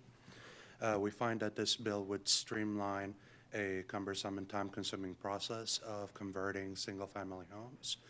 We have been through this process dozens of times during my time at DOT, and we as an agency typically don't have anything constructive to add. This is a very boilerplate process that, by simplifying it, could save everyone involved time and resources. And additionally, we see the value in allowing this bill, as it would support the redevelopment of countless units, many of them vacant throughout the city. We are prepared as an agency to monitor the impacts of this bill on traffic patterns and parking enforcement needs. And given the value of this bill, we respectfully stand behind our favorable bill report. Thank you. Thank you, Luciano. BMZA.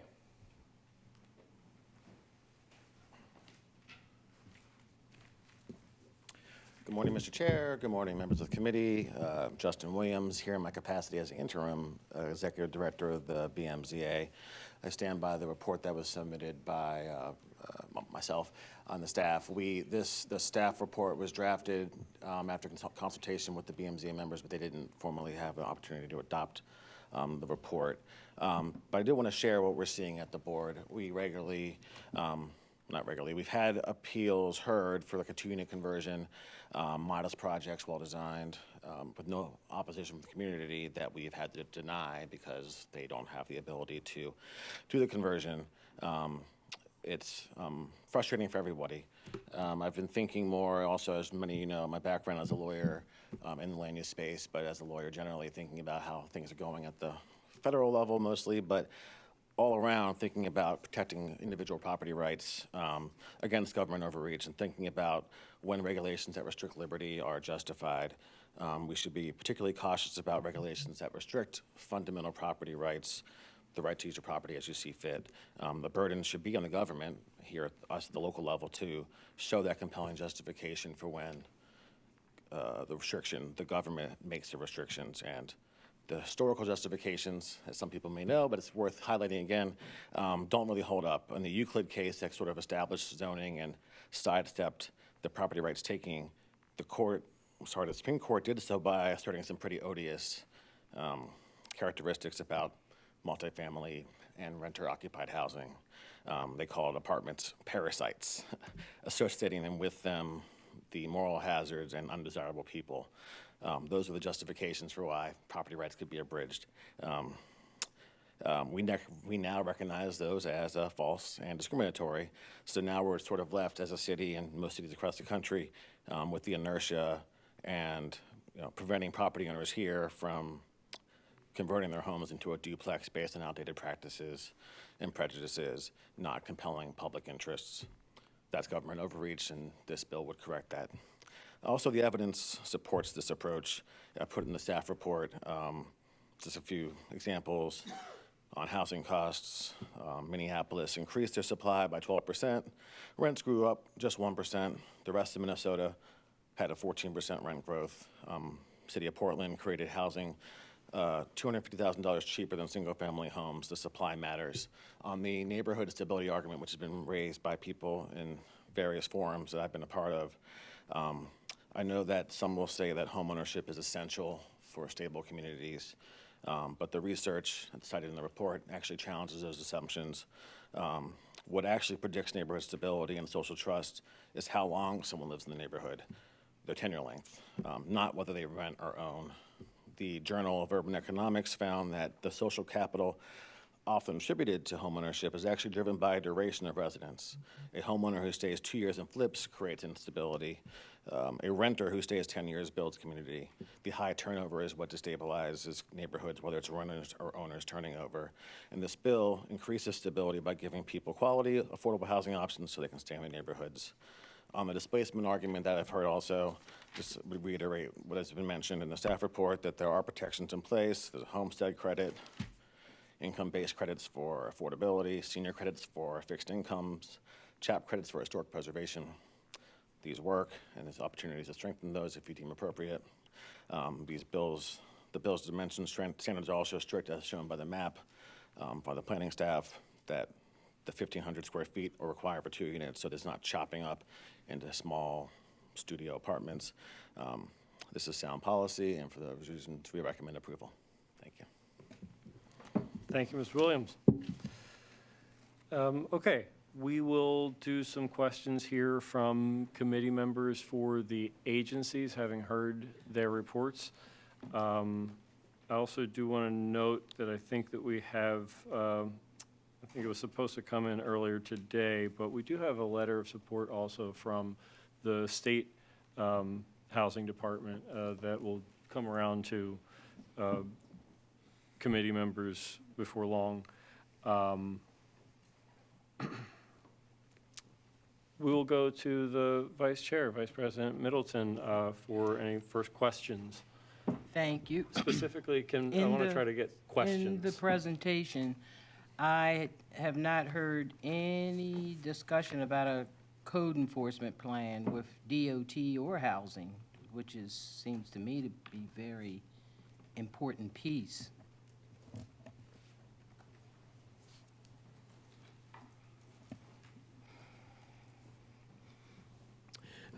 Good morning. In terms of code enforcement from a DHCD standpoint, there's different aspects to code enforcement, but for general, components, we would require that if there is, a second unit in the owner-occupied house, you would have to get that licensed. So it would have to be licensed, follow all of our rental license laws, be inspected, move forward. And so that falls under, in terms of unlicensed rentals, that's under our Special Investigations Unit, our SIU unit that inspects and enforces that piece. And then in terms of code enforcement, we do have, and as I announced at the budget hearing in May, when we were in budget hearings, did announce that, for the first time in at least, first time in 5 years, we actually are on track to have all of our code enforcement positions filled and be back at capacity in the 72 range for code enforcement inspectors that go out. We also have created a separate sanitation team. So we have now a sanitation team that is able to gear directly towards the sanitation citations, which are often easier to address. We also have made some strides as well in terms of partnership with DPW and how we make the referrals to DPW for the items that they are responsible for in terms of cleaning. So I think that we are making positive strides from when it comes from code enforcement standpoint to be able to handle any issues that we, could see responsible in terms of any sanitation issues, or also as well as being able to enforce the rules and regulations and laws related to rental licenses. Okay, because I do know we have a problem with, I guess, investigators, once they get certified and here for a while, and there's an opportunity in a county, they seem to leave because of higher pay. So we've actually been addressing, that's one reason too why we've been addressing and creating this, the sanitation. So it's actually a growth strategy as well. Our code enforcement and inspection team has actually had one of the longest running apprentice programs within the agency, and also one of the longest running apprentice type programs within an agency within the city. And we have been addressing the pay disparities. That's also part of what's coming in terms of some of the union negotiations for our employees, and other things in terms of attracting and keeping our code enforcement officers here. And also want to say that, I didn't mention, but we have Special Investigations Unit, which does a multitude of, they do over 20 different types of enforcement activities.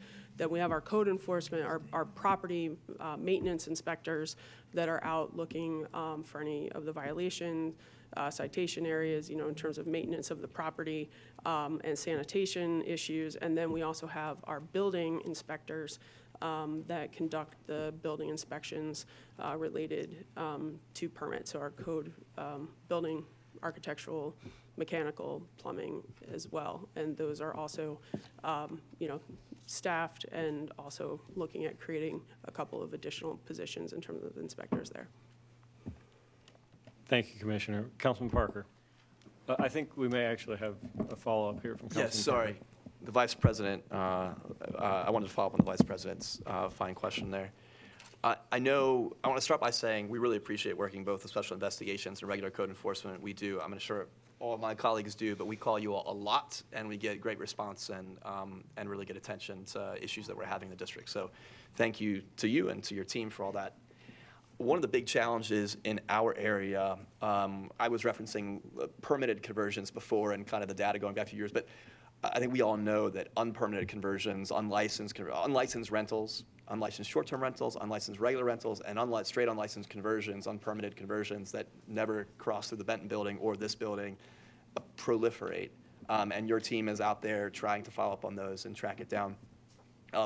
To a certain extent, this bill could be helpful because to the extent that there are people who have been vetoed out, maybe they didn't veto, they just found another path to do their conversion that didn't involve a city process. So I recognize that's part of the dynamic here, and that we could be helpful to kind of daylight some of that work and also improve safety, safe conditions for our residents. We've had a ton of unsafe conditions, but especially fires, fatal fires in my neighborhood that have been difficult. I'm curious though, so it would be really helpful as we think about this bill to not only have a sense of, and I know there's maps of where conversions have already taken place. It'd be really great to have a sense from the work that code enforcement and that special investigation has done to see where the unlicensed rentals that you all have uncovered. We'd love to see that plotted on a map, because that'll give us a sense of where the kind of the black market around the unofficial market is taking place as we think about what the actual conversion activity that we've seen in the city, licensed or permanent or not. The same thing with unlicensed rentals. If we could get both a data set, so a data set for unlicensed rentals and plotted on a map, and then also for illegal conversions or unpermitted conversions and plotted on a map, to help us give a sense of the scope of what we're dealing with and how this bill can be a help or hindrance, or at least give us a sense of what we're dealing with here. Yeah, we'll take that as a committee request to see what we can pull forward. I really appreciate it. Great, thank you. Councilman, Justin Williams. Thank you. One more thing, in the capacity as the permit czar, the Director of Permitting and Development Services. Mr. Czar. Thank you. Please, Justin's my name. One of the proposals is to improve transparency with the Environmental Control Board of all the hearings, but specifically my thinking has been, even as a practitioner, there was not much insight to what happens at the ECB. So people in the communities submit a complaint about their neighbor being a nuisance, having high grass and weeds, not putting the trash out correctly, and you can't really easily tell what happened. And that's bad for transparency, and it's bad for everybody to know. And they would, if you're a community member who might testify against that person at the ECB, having that information would be helpful. So that's one of the goals, is to promote that transparency and to make it easier for you and the community to know that these are problem properties. And that's a concern I think that we hear is, like, we're going to have a bunch of renters who might not care about the community as much as a homeowner. And so having data that could be tracked by you all as council members, your staff, community members can say, oh, this property did have 3 actual citations sustained in the past year. We got to ratchet up enforcement. And the other thing, the past 2 years I've tried, on behalf of the mayor, I think we're trying again officially to increase the citation cap in our charter from $1,000 to $5,000. So that would allow more flexibility. So if there is a problem property, actually ratchet up the enforcement level as you deem appropriate. This to be a council set thing, so that if there are repeat offenders who are problematic, there would be ways and better tools to help enforce compliance. Without going too far astray here, I'll note that I think it probably would give a lot of people some sense of greater assurance if, you know, like when you report something that a person could potentially appeal or challenge before the ECB, if the person who reported it is given that feedback notice, to know that it has been brought to the ECB to contest it, and that is an open meeting, and that they are entitled to attend the ECB hearing. But, you know, I'm not sure that people are getting that kind of direct feedback from the system right now. But, you know, I think enabling that would certainly give people a sense of confidence that their reporting of certain things actually matters and is heard. Because you can already look up in the Acela system online whether or not a property has received a citation. If I report a property for having some property maintenance violation, I can go back, you know, a week later and see, look, a citation was issued, and it seems to have been happened the day or day after I reported the thing, but I have no idea whether or not that person who received it challenged it before the ECB, and I want to show up to the ECB and say, this person is a problem, you know, so whatever. Thank you. Councilman Bullock? Councilmember Blanchard? Nothing.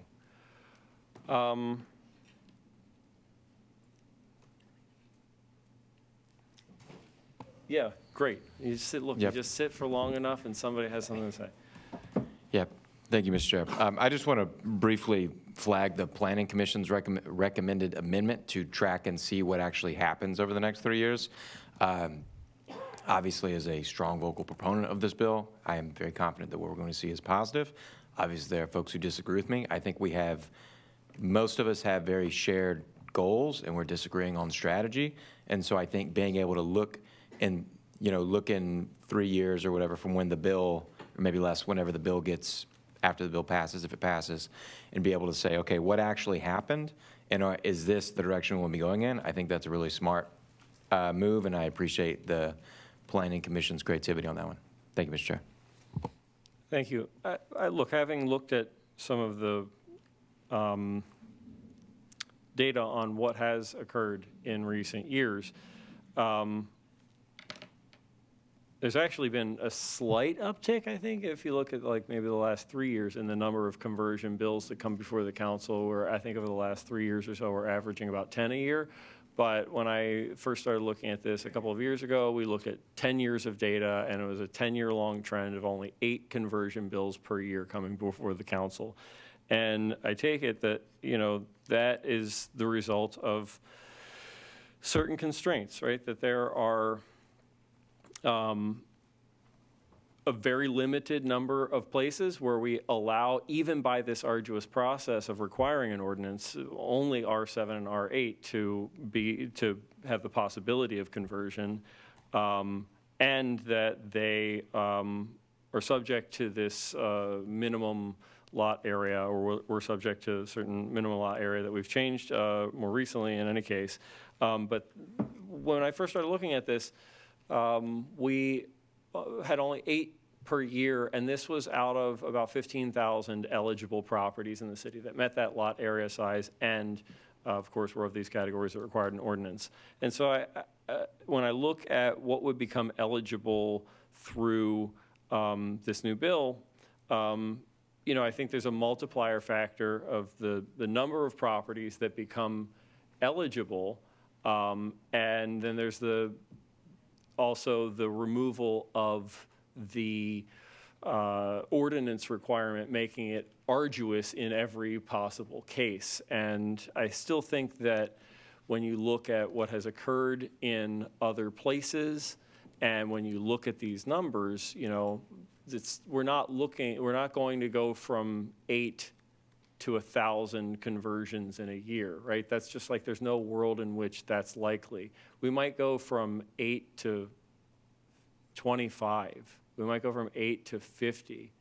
Like at a stretch, we might go 8 to 150 some years down the line. But even these are, like, I think, really unlikely kind of numbers that we see, given not only the pattern of what has happened and the eligibility and the constraints, but also the market of, look, it's just as there's no world in which I go and I buy a house that is completely livable, that is, like, you know, pulling a full high fair market value, especially in an economy where there isn't enough housing to begin with, that everything's value is further inflated by this kind of economy of scarcity. And so there's not really an economic path where I buy something at the top of the market value and then go and put in walls that weren't there before, create rooms that didn't exist there before, put in a whole new kitchen, put in additional bathrooms into the place, undertake a substantial financial burden to do this, and then am able to somehow yield enough rent from that to make it make sense for having taken on the purchase price and all of the renovation costs, to say nothing of the cost for hiring an architect and an engineer to actually do these plans and submit these plans. The scope of impact, it's just, there's not a world in which we see substantial numbers, certainly not substantial numbers in some concentrated, like, your block is not changing. There's little chance that one house on your block is changing, I think, is the point that I want to make there. Councilman Parker, we'll go to you, and then we're going to go to public testimony. Thank you, Mr. Chair. I really appreciate the framing of this bill, as kind of all of our housing and zoning bills, but the framing of this bill in light of racially discriminatory practices in the past. I noted Mr. Schnella mentioned redlining. About 80% of my district, of the residential units in my district, were included in redlining, and the rest of it were not even given a color at all because they were all industrial and commercial, and nobody would ever want to live there. So, and that wasn't on the basis of race in particular. It was based on immigration status, right? That discriminatory practice was designed to exclude all kinds of people for all kinds of reasons with long-term impacts. I note that one of the legacies of racism, and one of the ways in particular in Baltimore we were creative with it wasn't just here in this building with the laws we passed, but also in terms of restrictive covenants that were placed on a variety of residential properties all over the city and in particular communities. I really appreciate both what was shared with us ahead of time in conversations with MOGR, but also the DHD's report that outlines, based on neighborhood basis, the number of units, percentage of units that could be eligible for 2, 3, and 4 conversion of this. I have a sense, but I want to confirm that that this analysis has not also included thoughtfulness about or an inquiry into or adjustment based on restrictive covenants that prevent anything but single-family use that are based on the deed. And so it would seem important for us to think about the potential impact across the city. I know I grew up in a house where my parents wanted to and built out a basement apartment, but because of a deed restriction, we're not allowed to do that. And so they fought against that with their community to try to change that and failed. right? And so they still have an empty apartment in the basement that my kids love to run around in, but it's not doing aside from my kids, it's not doing anybody much good, right? I would love to see that changed. My fear is that this bill, because of restrictive covenants built into deeds, will not have the impact that we need to, especially in some of those neighborhoods that, that have been at the heart of some of these discriminatory practices in the past. And so I guess the question is, are restrictive covenants built into this analysis? If not, is there a way that we could get from one of our agencies, one of our partners, an analysis of that for us to be able to talk truly about where this change will or won't actually take effect, and you know, have an honest conversation about it.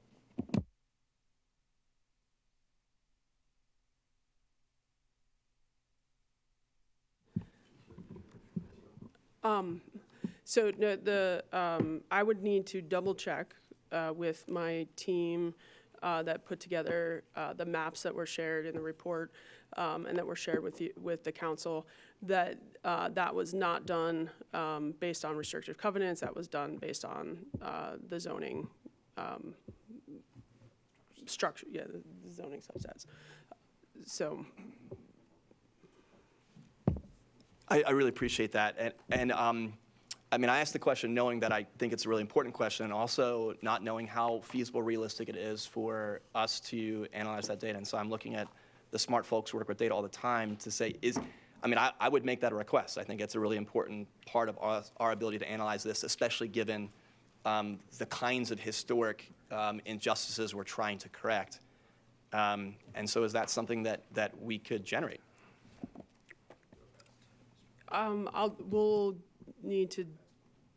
I need to double check. We can report back to the committee on that. Thank you. Thank you. Okay, we're going to go to public testimony. Can I just make one quick statement? To the Vice Chair, very quickly. Just a quick statement.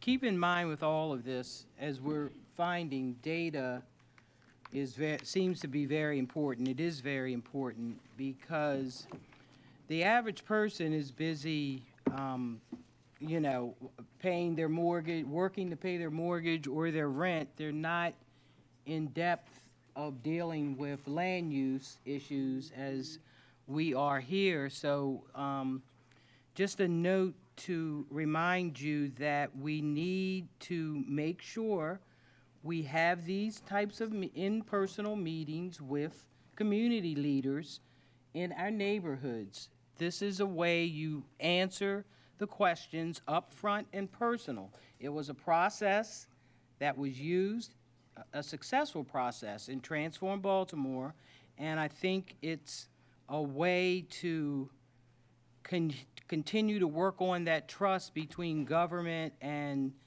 the average person that works every day trying to maintain the homes that they continue to live in this city. Thank you, Vice Chair Middleton. Okay, we have the sign-in sheets here for folks who want to testify.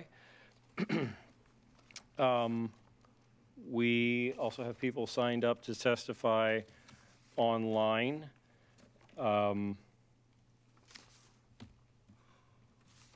We will start with, and I appreciate everybody who heard me loud and clear. You checked the box that's saying that you want to testify. You didn't just sign the sheet. And you checked the box that says for or against.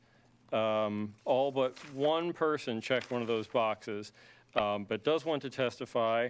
And so I'm going to take that person as wanting only to comment. And so I will go to that one person first and foremost, Miss Christy Turner from the West North Avenue Development Authority.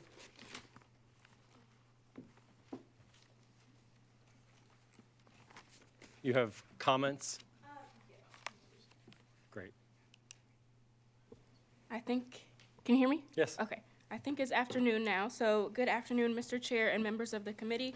My name is Christy Turner. I'm the Policy and Research Analyst for WNADA, and we want to provide a little bit of informational testimony today. So thank you for this opportunity here to testify today on Council Bill 25-0. Just noting, everybody's got 2 minutes. Right. Great, thank you. 0066. This bill seeks to amend the Baltimore City zoning code to facilitate the conversions of single-family dwellings to low-density multifamily units, 2 to 4 units. We commend the intent to increase residential density and potentially expand affordable housing options, but we would like to provide informational advice for consideration. As a part of the mandate of the West North Avenue Development Authority to support housing and economic growth in Baltimore City, one of our main goals is to provide advisory service to state and city agencies on planning and development across the city. On June 26, 2025, the West North Avenue Development Authority hosted an in-person town hall meeting to provide an overview of this bill and gather community feedback. And this feedback will go into this analysis here. The Housing Options and Opportunity Act adopts a one-size-fits-all approach that may not adequately affect or reflect the unique needs of the 16 communities along the West North Avenue corridor. Alarmingly, 56% of the city's vacant building notices are located in the 40th Legislative District, which includes the Wenata catchment area. Our community has voiced a strong preference for row home rehabilitation and low-rise, high-density development that fosters long-term stability in home ownership. This bill also inadvertently risks inviting speculative investment into neighborhoods with high vacancy rates, particularly in historically disinvested neighborhoods. In 2023, the West North Avenue corridor reported 61% in vacancies. By relaxing these land use restrictions, this legislation could accelerate investor-driven acquisition and rental development. This situation poses serious risk of gentrification, escalating housing costs, and the displacement of long-term residents. And can I just list the 3 recommendations that we have for your consideration? Sure. Just quickly. So instead of a citywide approach, They'll be very brief? Yes, we Okay, suggest please. identifying a pilot area to test this through community engagement, also limiting the conversions to 2 units, and establishing density percentages and caps to avoid a concentration in a particular neighborhood or area, and then also percentages and caps on rental versus ownership options. Thank you. Thank you. Okay, we will go to Alexander Smith Burden.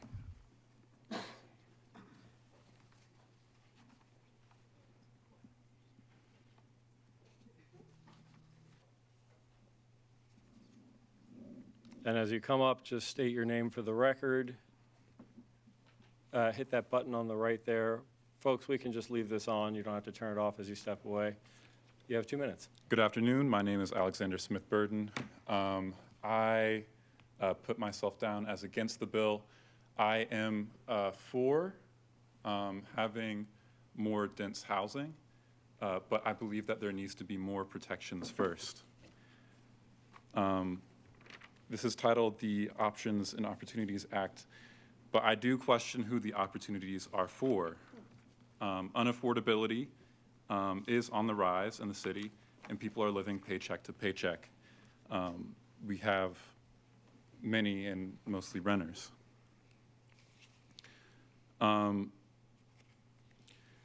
There are concerns of, there's 2 studies that came out. One in 2025 that showed when upzoning occurs in areas, you can see that the prices will increase in the short term, as well as construction kind of is at a slow pace, and we recognize that that slow pace will be there at first. My concern is that these initial rises will end up pricing out renters, leading to gentrification. And my concern also is who it is that is going to be renovating or have the ability to renovate these properties. If it'll be developers who will be rising prices, again, pushing out the people who live there. I would like people on the committee to keep in mind that there are plenty of developers that have had many promises, like in Poppleton. That's my time. Thank you. Thank you, Mr. Smith-Barton. Joan Floyd.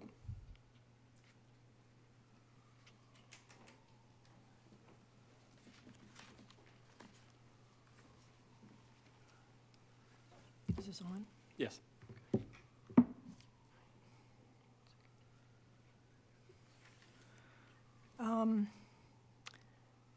Opponents of this bill understand the importance of being able to maintain good relations with neighbors when you're living in a dense area where the homes are close to each other. Zoning controls help. If you live here a while, you appreciate how delicate the balance can be in a specific neighborhood on a specific block. People have lost their lives in this town over disputes with neighbors. Proponents of this bill fail to consider the social impacts and real consequences of infusing thousands of city blocks with the new attitude that it's my property, I can do whatever I want with it. This bill has exposed the fact that we lack common ground on the issue of what zoning is for and why we have it today. And yet we all carry the reminder with us daily on our phones. Here is what the Maryland Code tells us at Land Use Article 10201. Quote, it is the policy of the state that, 1, the orderly development and use of land and structures requires comprehensive regulation through the implementation of planning and zoning controls, and 2, planning and zoning controls shall be implemented by local government.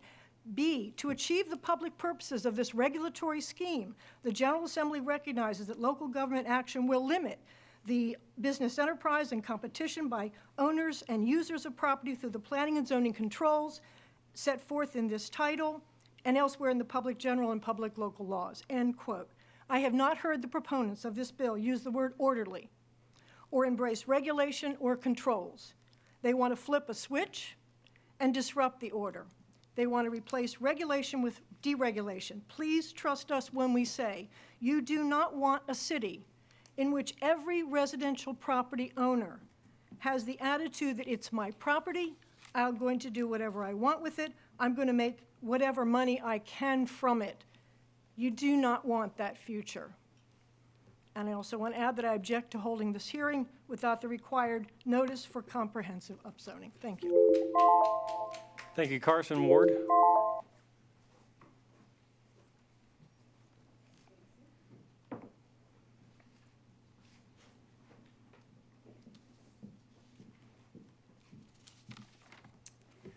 Hi, I'm Carson Ward of the Reservoir Hill Association, and I am against this bill.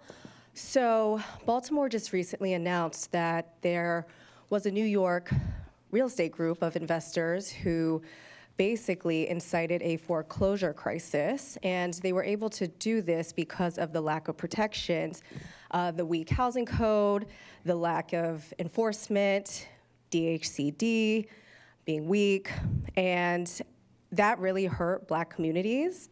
And we're here telling you that these bills will hurt Black communities, but you actually are not hearing us out, Ryan Dorsey, and your actions are reflective of someone who is entitled, classist, and racist. You are trying to be right even when you are wrong, and I'm just saying that your actions align with that. And I am deeply concerned. I am deeply concerned also because of the way that you are misinterpreting the research that you're citing. And so you are citing research that is applicable to areas that have high demand. And Baltimore does not have high demand. Actually, the sweet spot is between 5 to 10%, and that is according to HUD, and that's according to the census. And Baltimore, in this region, we have 11.1% in terms of our vacancy rate. And there are areas like Canton that have 14% vacancy, and that's not just homes, that's rentals. And you want to increase the supply when we're veering into an oversupply. So you're saying that you're trying to stop a housing crisis. It sounds like you are going to create a housing crisis. And so because that was wrong, the mayor had to step in and say this is to help homelessness and Section 8 vouchers, when actually Section 8 vouchers are not being accepted in the areas that have the highest vacancies. And I think the Community Law Center is in the room because that is very much against the law. And I just want to just make the point. So in Reservoir Hill, Thank you, Ms. there's Ward. 168 That's the Section 8 vouchers that are being accepted versus Canton, which is around 16%. And so that's a really big discrepancy. And I do know that you have this 2-minute testimony max, but I do want to call out it's not really fair if you're going to break the Open Meeting Act to hold me accountable to a 2-minute testimony restriction. And I have talked to your counterparts who have actually disagreed with the way that you've been holding this meeting. And so process is a really big concern. Thank you, Ms. Ward. Your time is up. Yes. Thank you. Yeah, We're going to but call up the next person it doesn't now. solve affordability, it doesn't solve density, it doesn't solve homelessness, it doesn't solve the Section 8 housing We've voucher heard your testimony. issue. Thank you. Thank you. Christina Devereaux?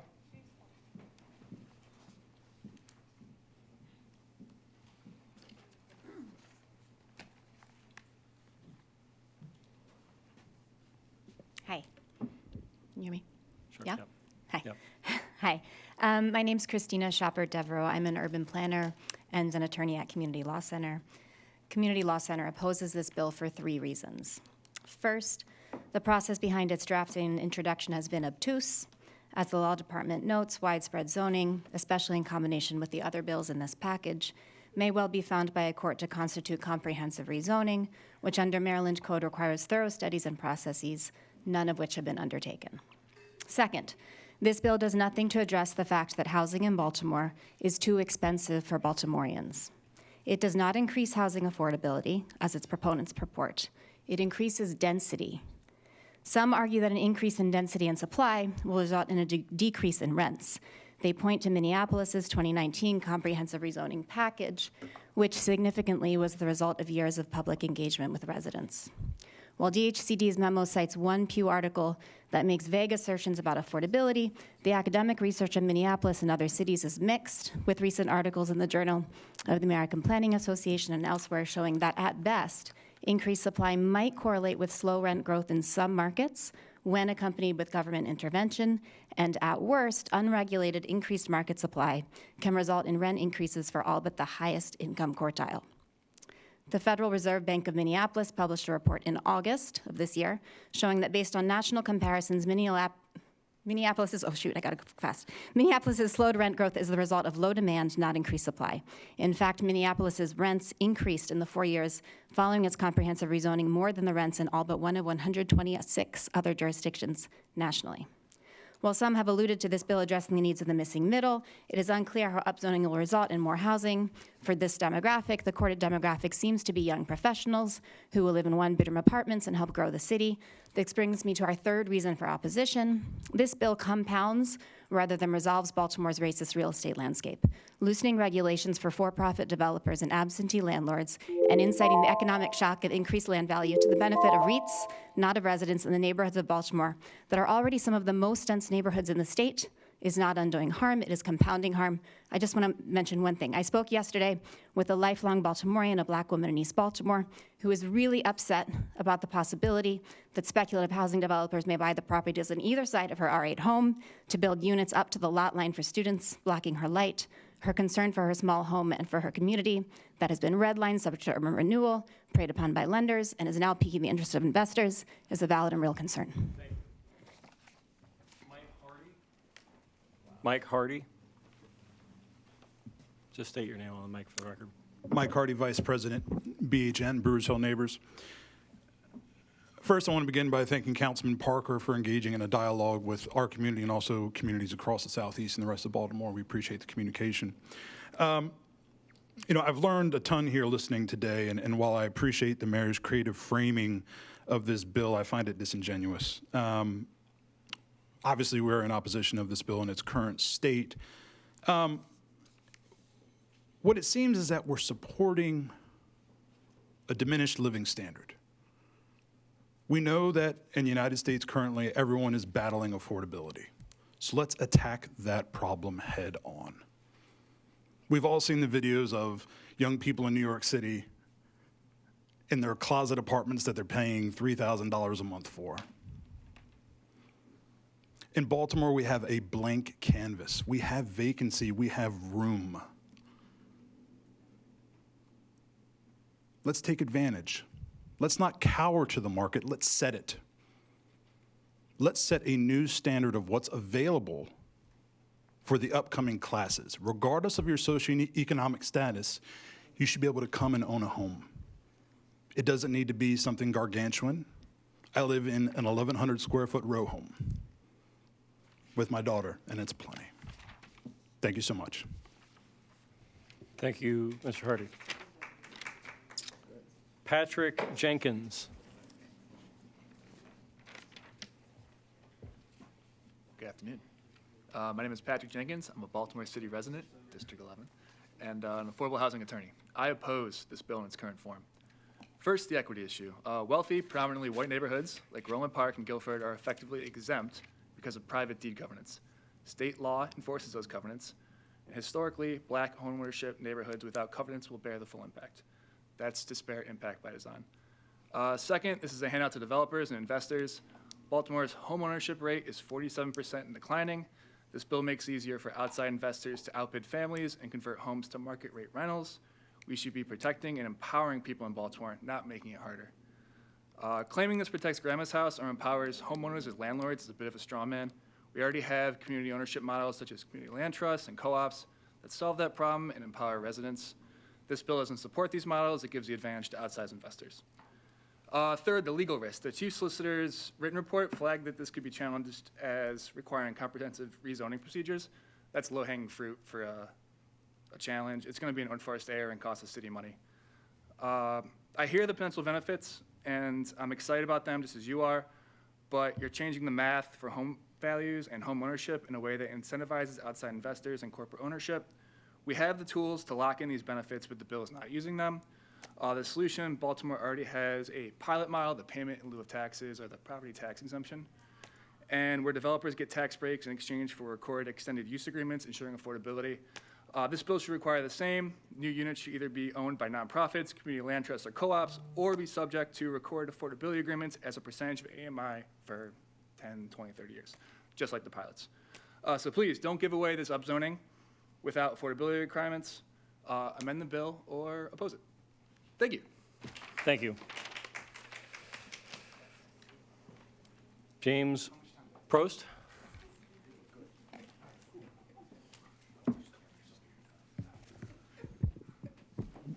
Good afternoon. My name is James Prost. I'm a 25-year resident of Bolton Hill. I am a retired urban planner and am certified as a zoning expert in 9 states in the District of Columbia. I am strongly against this bill, as I was against the bills on parking and lot coverage. I think combined they have a potential negative impact with no promise of getting affordability, no requirement for affordability. These 3 bills combined are a developer's dream, and we have Wall Street investors already predatorily looking at Baltimore, and this is going to make it much easier if there is a demand in Baltimore, and we don't even know that, the way the population's going, to introduce rental housing, not necessarily affordable rental housing, and maybe displace existing recent single-family land purchases. I think it really does. And my neighborhood has a history of redlining, but our adjacent neighborhoods, like Reservoir Hill and like Madison Park, really, I think are going to be negatively impacted. So I'm opposed to the bill. 2 other comments I'd like to make. One, I love the idea of a before and after study of the impact of what's proposed, but it should be done before the zoning changes are implemented. It should have been done before, and it should have been a basis for constructing whatever zoning changes we need to get the objective of affordability. I really think it ought to have a robust study design. It ought to have robust public participation. It ought to have academic capabilities. I have outlined some things related to that. And finally, these are such broad changes. When you look at the 3 bills, this is a comprehensive rezoning. Thank you, Mr. Prost. And it is not properly being vetted to the community. Thank you. Thank you, Mr. Prost. We have 3 more people signed up here to testify in opposition in person, and then we're going to go to the online testimony in opposition. I want to make sure that staff here drops that link in the chat one more time so that anybody who's online who may have logged on before that link was last dropped would see that link. If you are online and you want to testify, go to the link that is now in the chat and sign up, please. We will go to Mr. John Murphy.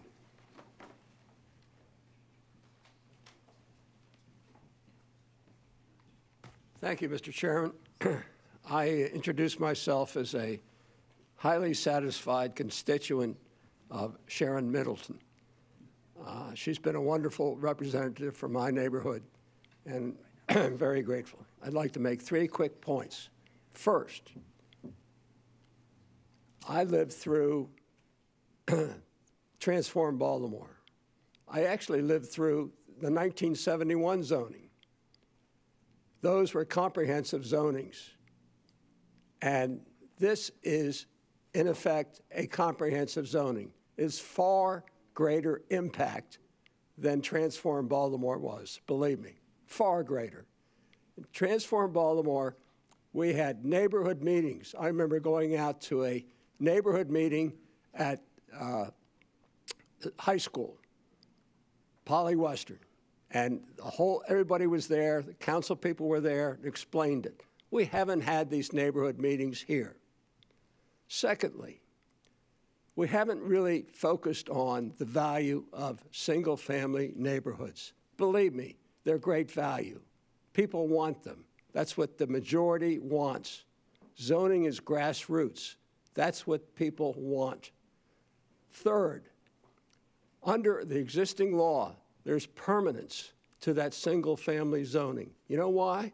Because of what's called the change or mistake rule. You can't change it unless there's been a change or mistake. That's the equivalent of the restrictive covenants that much of the neighborhoods have.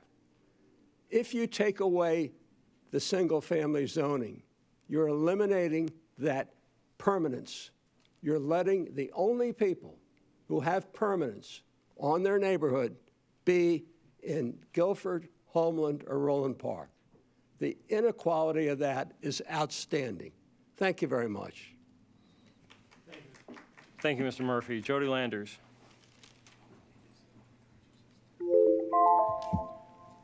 Thank you, Jody Landers, Mr. Chairman, members of the committee. I've lived in the Lauraville-Hamilton area for more than 70 years. I never even went away to college. I'm a graduate of Morgan, which is my neighborhood university. When I was growing up, the neighborhood was 90% white. We've seen a lot of changes over the years. The neighborhood is much more diverse economically and racially. I love my neighborhood. 2/3 of my wonderful neighbors are now black families. 2/3. The one characteristic that has remained constant over the past 50, 60 years is that the overwhelming majority of the residents are home owners. People buy into our neighborhood to stay for a long period of time.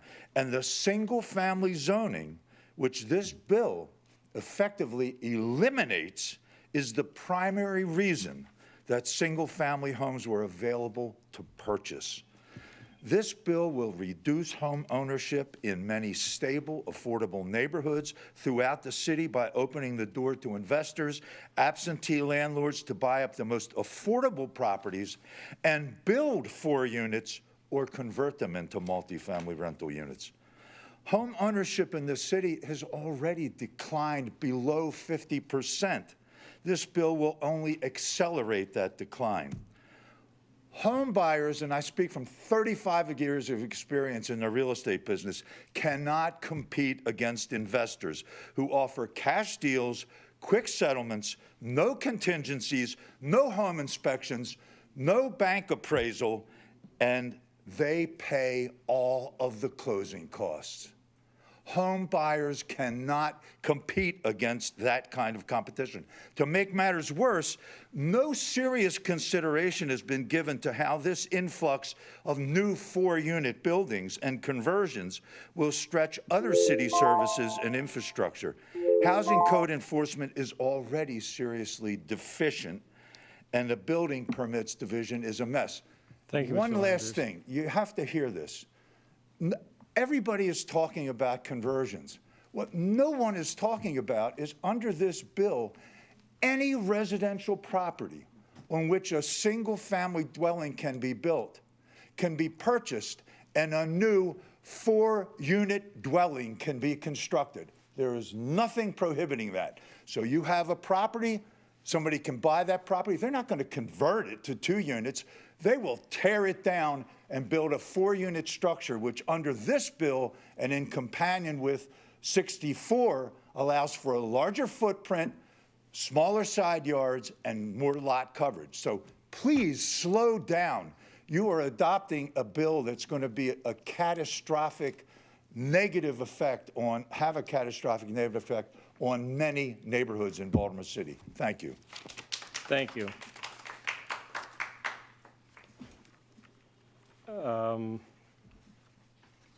Let's see, we have Ms. Marita Goodman is the last person that I have in person signed up to testify. I think the planning department touched on the R5 and R6 factor while Ms. Goodman is coming up here, but I'll note that it's already legal to tear down an R5 or R6 or R7 or R8 property and put it up as multifamily housing, and we just don't see that happening, period.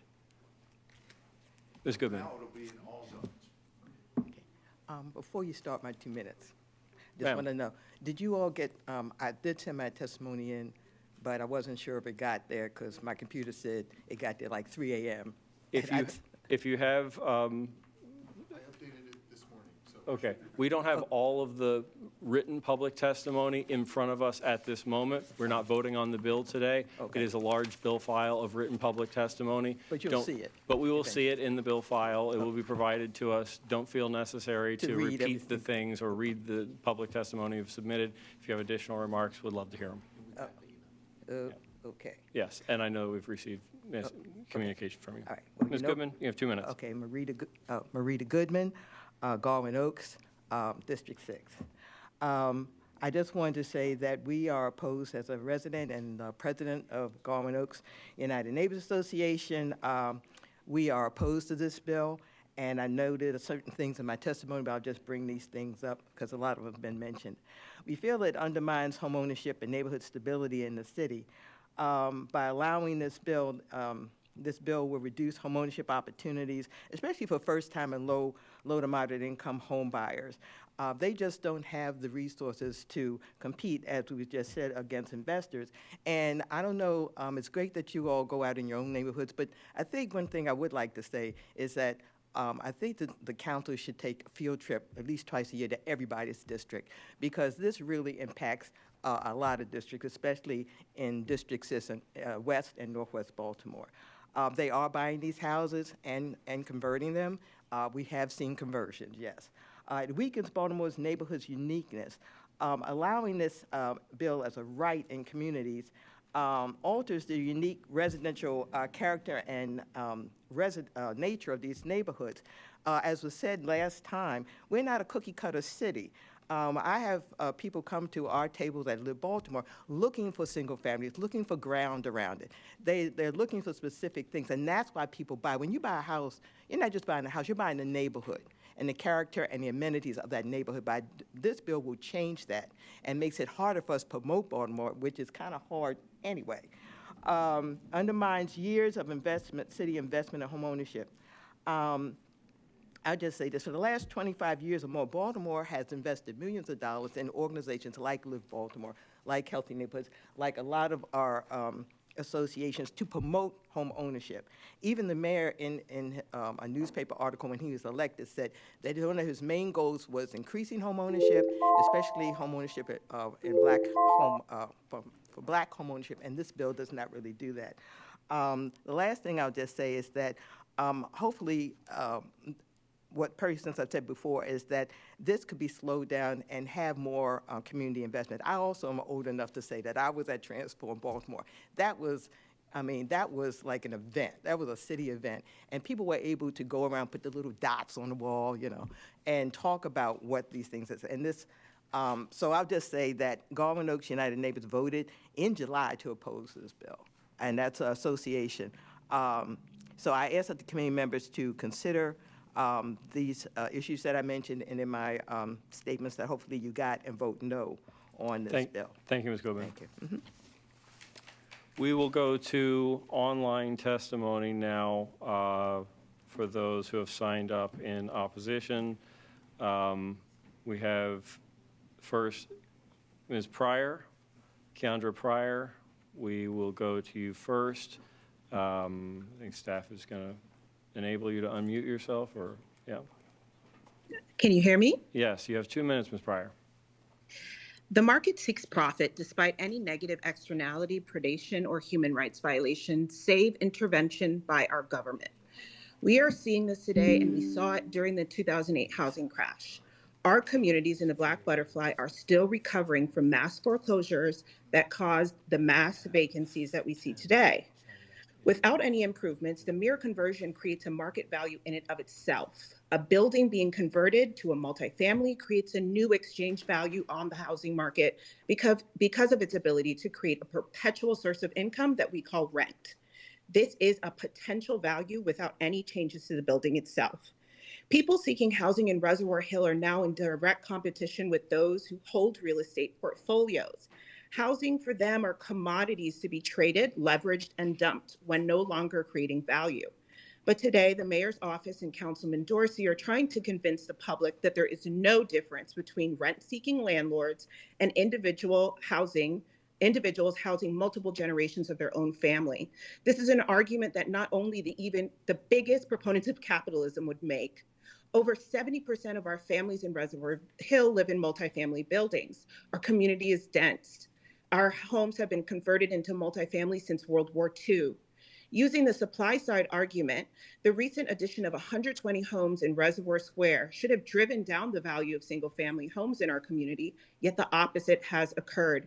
We're also seeing this through CoStar data in Canton, which was referenced earlier, that shows that the oversupply of vacant units has not created a lower cost in rentals, nor has it increased the rate at which housing vouchers are accepted. In fact, there's a 2,000% difference between housing voucher acceptance rate in Reservoir Hill versus Canton.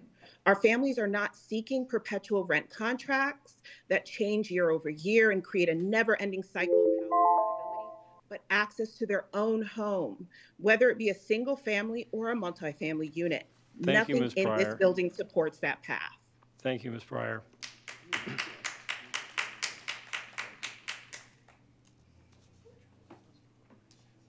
Deb O'Neill.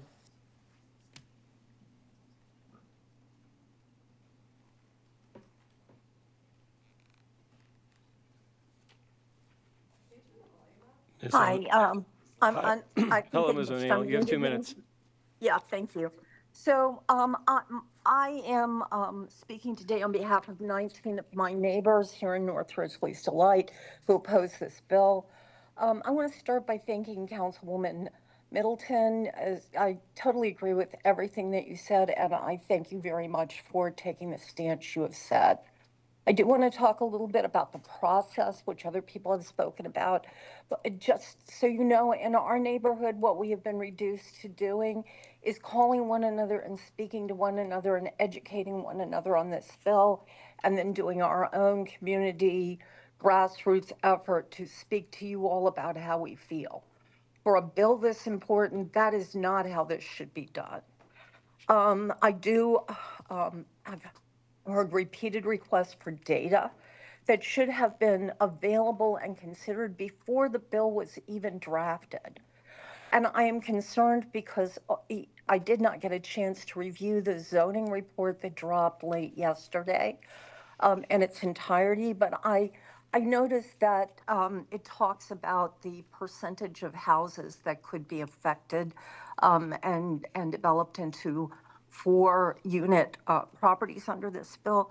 But that analysis seems to ignore the fact that there's more than one way under the legislation that has been that this involves and other legislation to increase the size of the number of dwelling units. And so I would like to see an accurate and complete analysis instead of something that only looks at a portion of what the issue is. I do have to speak as a 73-year-old woman who has owned her own house here for 36 years. I don't know who you think the old people are that are going to have the money to divide their property in half, have probably somewhere else to live while that redevelopment of their property is going on so that they can take on more debt in their old age to create more income. But I have to tell you, you haven't reached out to us to talk to us. Thank you, Ms. O'Neill. Thank you. Okay, and last here from the opposition online, we have Nicole Gatewood.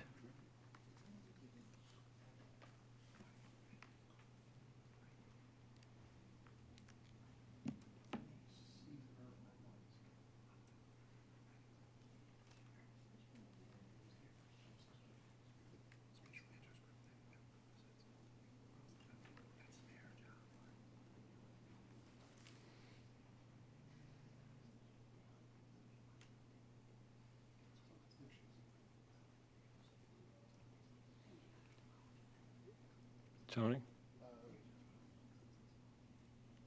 Nicole Gatewood, is she still online?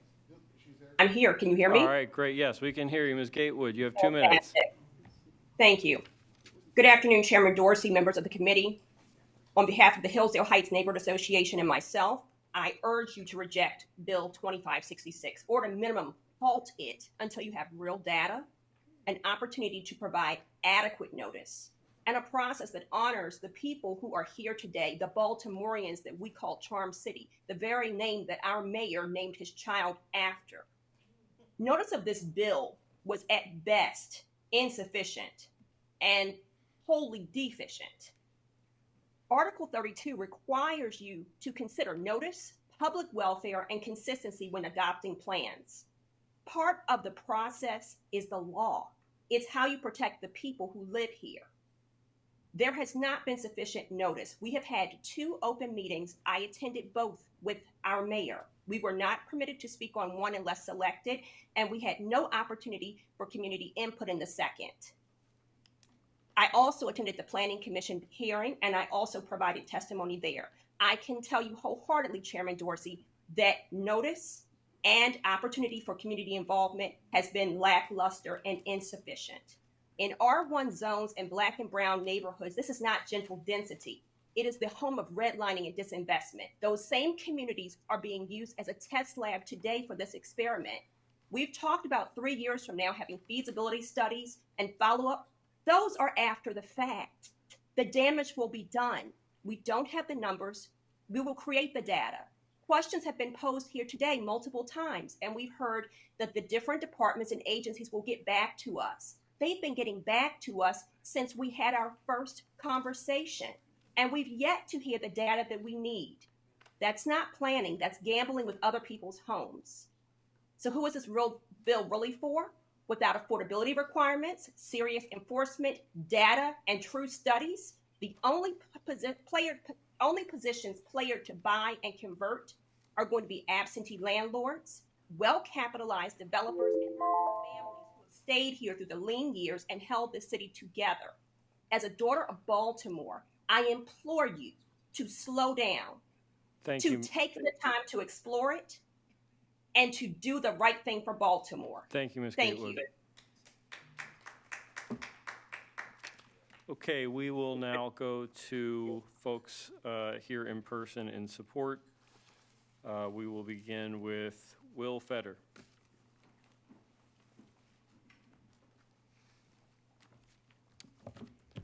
Right. this on? Okay. Yeah, cool. just as a reminder, as each person comes up to the mic, just state your name for the record, and then you have 2 minutes. Okay. My name is Will Fetter. I originally grew up in the county. I've been a city resident for about 8 years.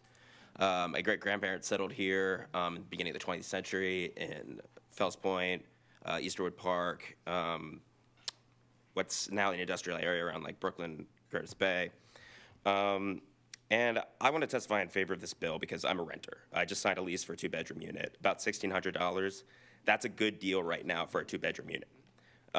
Now, as a renter, it is not in my interest to support laws, the existing status quo, that protects my landlord from competition. I do not want to be in a position of having to compete with other renters for units, right? Everybody knows when you're buying a house, there's buyer's markets and seller's markets. It's a spectrum, too. It's not just a binary. But the same thing applies to apartments. The same thing applies to rentals. You can either move in one direction, which is tenants bidding up the price of apartments, or landlords and developers competing for tenants. They compete by offering incentives, like bonuses or not bonuses, but like first month's rent. They compete with amenities. They compete with AC. A lot of units don't have AC. And I think that like something that's easily forgotten is like, I would like to own a home. However, I cannot save up for a down payment if my money is going to my landlord so that he can then go buy that house instead. And this is what happens. There's really no other way for this to work. Now, there's also there've been a lot of comments here about like speculators. And I think it's important to like read what these speculators are saying. Read the quarterly earnings reports, the investor disclosures about what they're speculating on. They are speculating on scarcity. This is a report from Harborstone Advisors. They're a commercial real estate firm. They're a brokerage. They sell homes to multifamily investors. The first sentence in this report: Baltimore's multifamily market continued to demonstrate strong fundamentals through the third quarter of 2025. Strong fundamentals are high rents, supported by steady renter demand and a lack of new supply. That is the first sentence. Thank you, Mr. Fetter. Kevin Lindemood had to leave to go to a Health Care for the Homeless Board meeting. I'm sorry he couldn't stick with us. We do have other Health Care for the Homeless. Joanna, do you want to come up now? Great. Thank you, Mr. Chair, members of the committee. My name is Joanna Diamond from Healthcare for the Homeless. As you mentioned, our President and CEO, Kevin Lindemood, did really want to be here, but as it turns out, does have a housing committee, but we thought it was really important to be here and on the record express our really strong support for this legislation. Healthcare for the Homeless provides the full range of integrated medical and behavioral health services to about 11,000 Baltimoreans every year. Our services include a robust supportive housing program, and for the last 40 years, we have focused on strategies that end and prevent homelessness. We applaud and support this bill along with the others in the Housing Options and Opportunity Package. Collectively, they point us in the right direction to increase density and increase the availability of affordable options.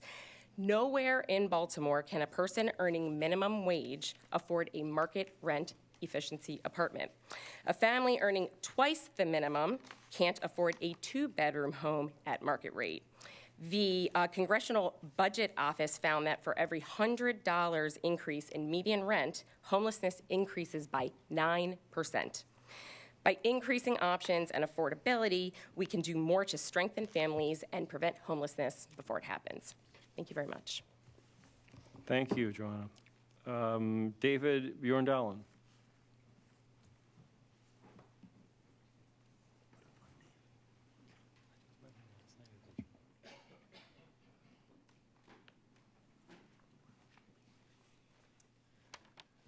Good afternoon. My name is David Bjorndalen. I live in District 8, and I'm here to voice strong support for Bill 250066. This bill is a simple, practical change. It creates a clear path for homes to contain 2 to 4 units when the structure can reasonably accommodate them. In many neighborhoods, these houses are far larger than what a single household needs, and too often they still sit unused, vacant, or end up informally divided without proper safety standards. This bill brings these buildings into alignment with how they are already being lived in, and with Baltimore's urgent need for more safe, legal housing.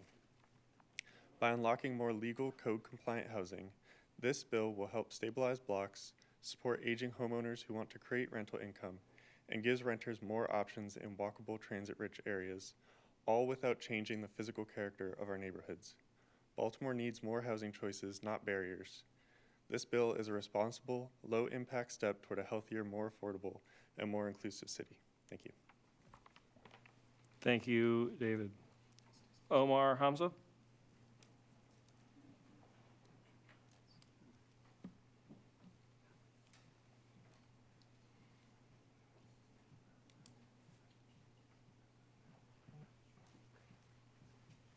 Hello, good afternoon. My name is Omar Hamza, resident of Madison Park, also president of the Madison Park Improvement Association, so a community leader. However, I do speak on behalf of myself because I understand this is a very divisive issue. There's a lot that can be said. I know I'm running on a clock, but there's a lot that can be said in response to some of the comments that have been stated. However, what I really want to touch on are the fears that have been expressed. And a lot of the fears that have been expressed are issues that exist today and have existed in the past and will continue to exist regardless of whether this bill is signed or not. Speculative investment, poor landlording, vacant buildings are issues that we continue to face, and they're issues that we are looking for solutions for, but with this Affordable Housing Act, we'll be able to give folks the opportunity to reinvest in the community, reinvest in their homes. I spoke in support of the bill. I submitted testimony as well as wrote an article, and I truly believe that we live in a different era as many of my other fellow constituents that maybe grew up in a time where home ownership was in reasonable grasp. For myself, being a homeowner, I couldn't make my home work unless it was a multifamily unit. I live in one of the units. I have been able to rent out one of those other units to someone that grew up and lived on the block. That's stability in the neighborhood, and that's an opportunity that I've been able to afford to my neighborhood and continue to reinvest. And I hope that with the passage of this bill, we can give more Baltimoreans the ability to continue investing in those neighborhoods and continue building stable neighborhoods and ensure that everyone across incomes, across race, across religions can live together and move past this exclusionary history that the city has suffered under. Last point I'll make is, Vice President Middleton, I did take offense to your comment on renters. As someone that has experienced racial discrimination, I'm sure you understand how language can be used to discriminate. And oftentimes when we speak about renters, that language is used to discriminate against minorities, people of color, and people of a lower income class. And I really want you to be mindful as you're hearing testimony that we had in the past, as well as written testimony, that some of that coded language might be coming through. So really take the time to understand that. Thank you, Mr. Hamza. Derek Moore?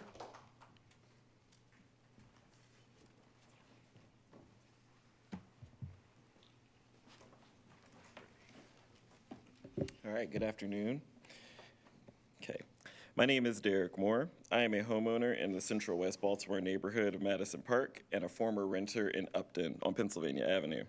I'm here in strong support of the Housing Options and Opportunities Act, and specifically the Bill 240066, because I support building a transit-oriented future by encouraging density within a 20-minute walk of our major stations like Penn Station and Camden Station. According to the Maryland Transit Administration, over 35% of residents of West Baltimore neighborhoods do not own a car. I am one of those. Despite what some assume, many Baltimoreans already rely on transit, walking, and biking to access employment, retail, and recreation. I was fortunate to purchase my 4-bedroom, 3.5-bathroom home for less than $190,000 in 2021 using a down payment assistance program. This was one of the few places I could afford that I could also was able to live without a car. Living a 5-minute walk to the subway, 12-minute walk to the light rail, an 18-minute walk or 8-minute bike ride to Penn Station has substantially improved my quality of life. It has also allowed me access to a job that pays my mortgage and quality health care. I invested in Central West Baltimore because I believe in a transit-oriented future for Baltimore. My home is now valued over $300,000, and good luck finding anything more affordable than that east of Madison Avenue. I am the only homeowner on a block with 2 large 30% area median income apartments, a church, and also adjacent to Madison Avenue, which has many single and multifamily homes. A fire caused by a break-in in the home next door to me has made it uninhabitable, and it has been in receivership for 1 year. If I am fortunate enough to buy that home, I would be able to develop it into 5 affordable condo units for my neighbors who are not able to afford a home, and also encourage people to don't bring their car with them, since there are no parking minimums anymore. I just want to say I recommend that this bill pass, and also consider providing subsidies for owner occupants so they can afford to convert their homes affordably and be one of the older people who can rent out their unit because they did it while they were younger. Thank you. Thank you, Mr. Moore. Bashir Abdullah? Did I get that right? Not here.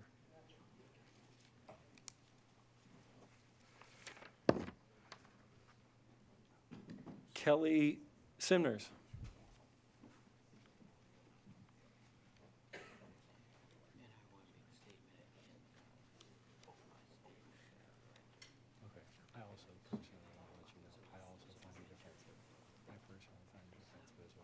Hello. Hi. Hello. My name is Kelly Simmers, and I'm actually a permit expediter.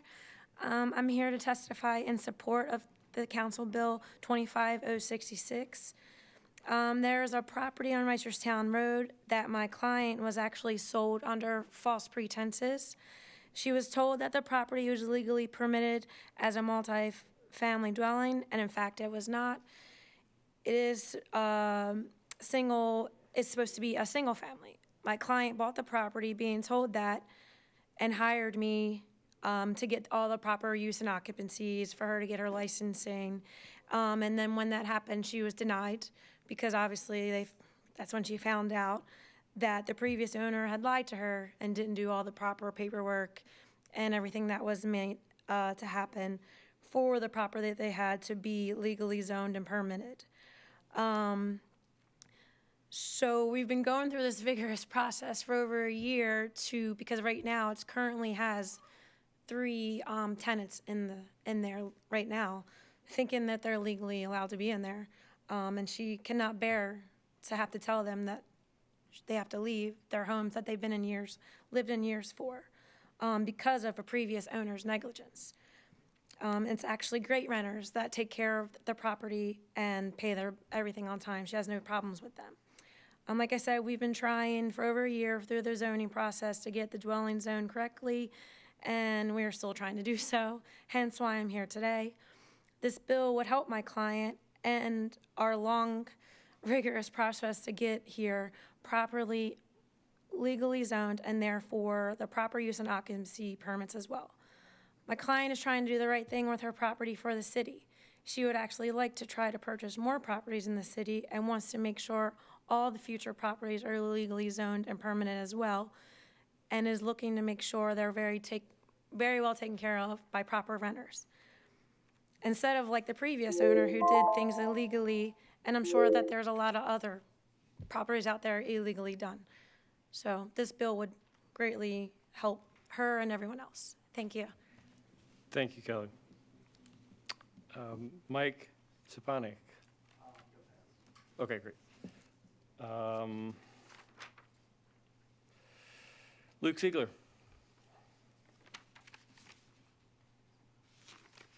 Sorry, I'm going to expedite this so everybody knows. We only have one more in person to testify after this. Luke, the last person will be Elizabeth Thornberry. Got it. Am I good to start? Yeah, 2 minutes. Great. Good afternoon. I'm Luke Ziegler. I'm a resident of the city, but I'm also here representing BaltPop, which is a local advocacy organization advocating for walkable development and for more flexibility in housing. We support this bill because we think it will increase flexibility for people. As was mentioned earlier, single-family zoning as it exists in the U.S. was created to exclude. It was fundamentally created to do that. And if that had changed today, that would be one thing, but in large part, I would say it hasn't.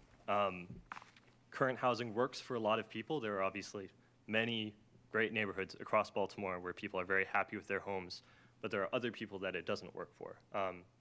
Households are much smaller than they used to be 50 years ago or so. And for those small households, or for people who just want a smaller living space, because generally speaking, you're paying by the foot, by the square foot. So if you want a smaller, cheaper home, those just aren't available. Single-family zoning really encourages large homes on these larger lots. And if we want those smaller homes to be available, or if we want them to be available for renting, then we need to be able to have more flexibility with how those are created.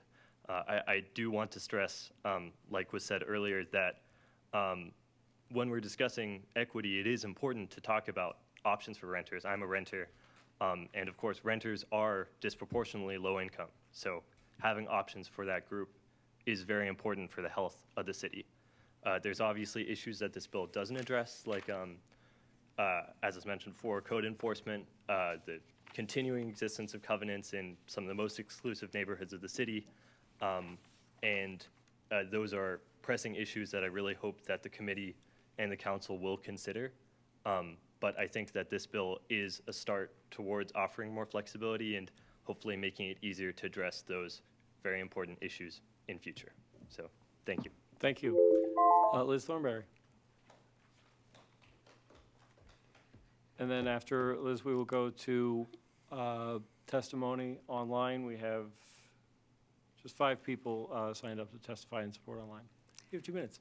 Thanks. I'm Liz Thornberry. I'm a resident of the city. I'm also a historian, and I want to speak in part from that perspective to say that single-family zoning absolutely was created as a mode of exclusion. It was created specifically in the era where Baltimore had been told that we could no longer actually enact zoning by race, and it was created specifically to promote racial restrictions and also restrictions against working-class people generally in high-opportunity neighborhoods. We should not be continuing to do that. It is a shameful legacy in our city, frankly. The covenants are absolutely also part of that shameful legacy, and there are legal options for taking action if the city is serious about that. I would encourage you guys to explore just eminent domaining the covenants of Roland Park and Guildford and then setting them on fire, right? That is something that can happen. But I don't think that the fact that covenants exist there is a reason to continue to allow single-family zoning to exclude people from the rest of the city in the interim. I also want to speak from the perspective of someone who has a profoundly disabled family member. I've heard a lot of people here say, oh, well, no one's actually going to do this to kind of be able to live long-term. This is all going to be investors. And I would just like to say, hi. We want to do this, and we can't right now. We moved into an R6 zoned house when my son was 1 year old, and we didn't know at the time he turns out to be profoundly disabled and will never be able to live independently. And we would like to give him as much independence and dignity as we can by converting our house into a 2-unit so that he can have a separate living space where he can have independence with support, and we can live separately on the top part of the house. And then eventually, when we can no longer live in a row house, we would anticipate having another caregiver move in to help be on site to care for him while preserving as much of his independence and dignity as possible. So there are real people in the city who would like to do this, not because we're speculators or investors, but because we have unusual family circumstances and we need flexibility that is not currently provided by the zoning code. And yes, we could move to another neighborhood, but this is the only house my son has ever known. He plays every day in the river and the park across the street from us. And I just want people to look me in the eye and tell me that we should not be able to keep him in that house with the maximum dignity that he deserves. Thank you. Thank you, Ms. Thornberry. Okay, we will go to the folks who are online now. First up, Jonathan Sussman.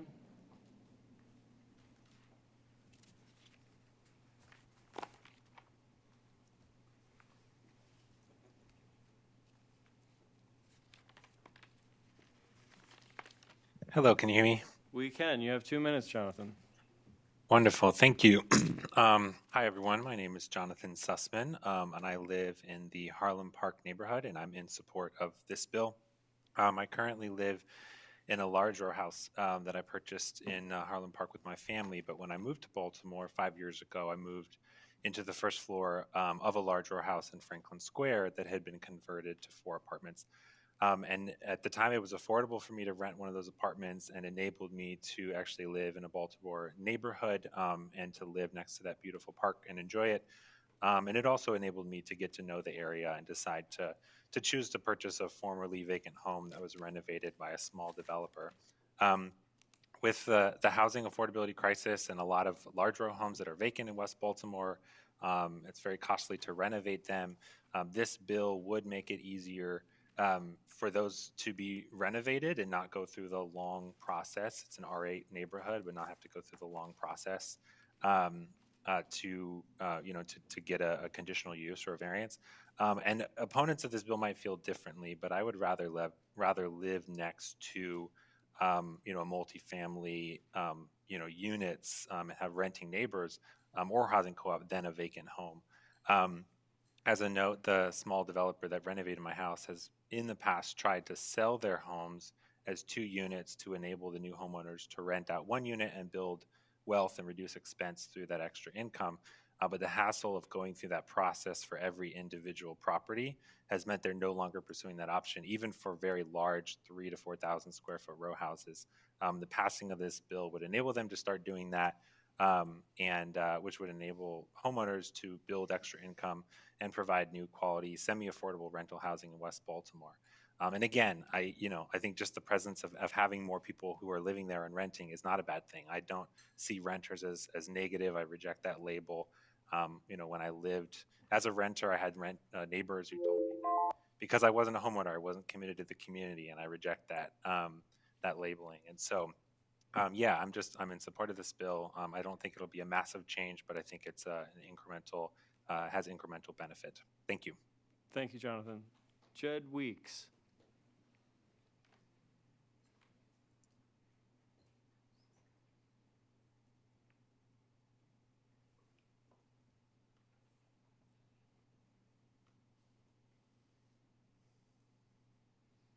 Jed Weeks?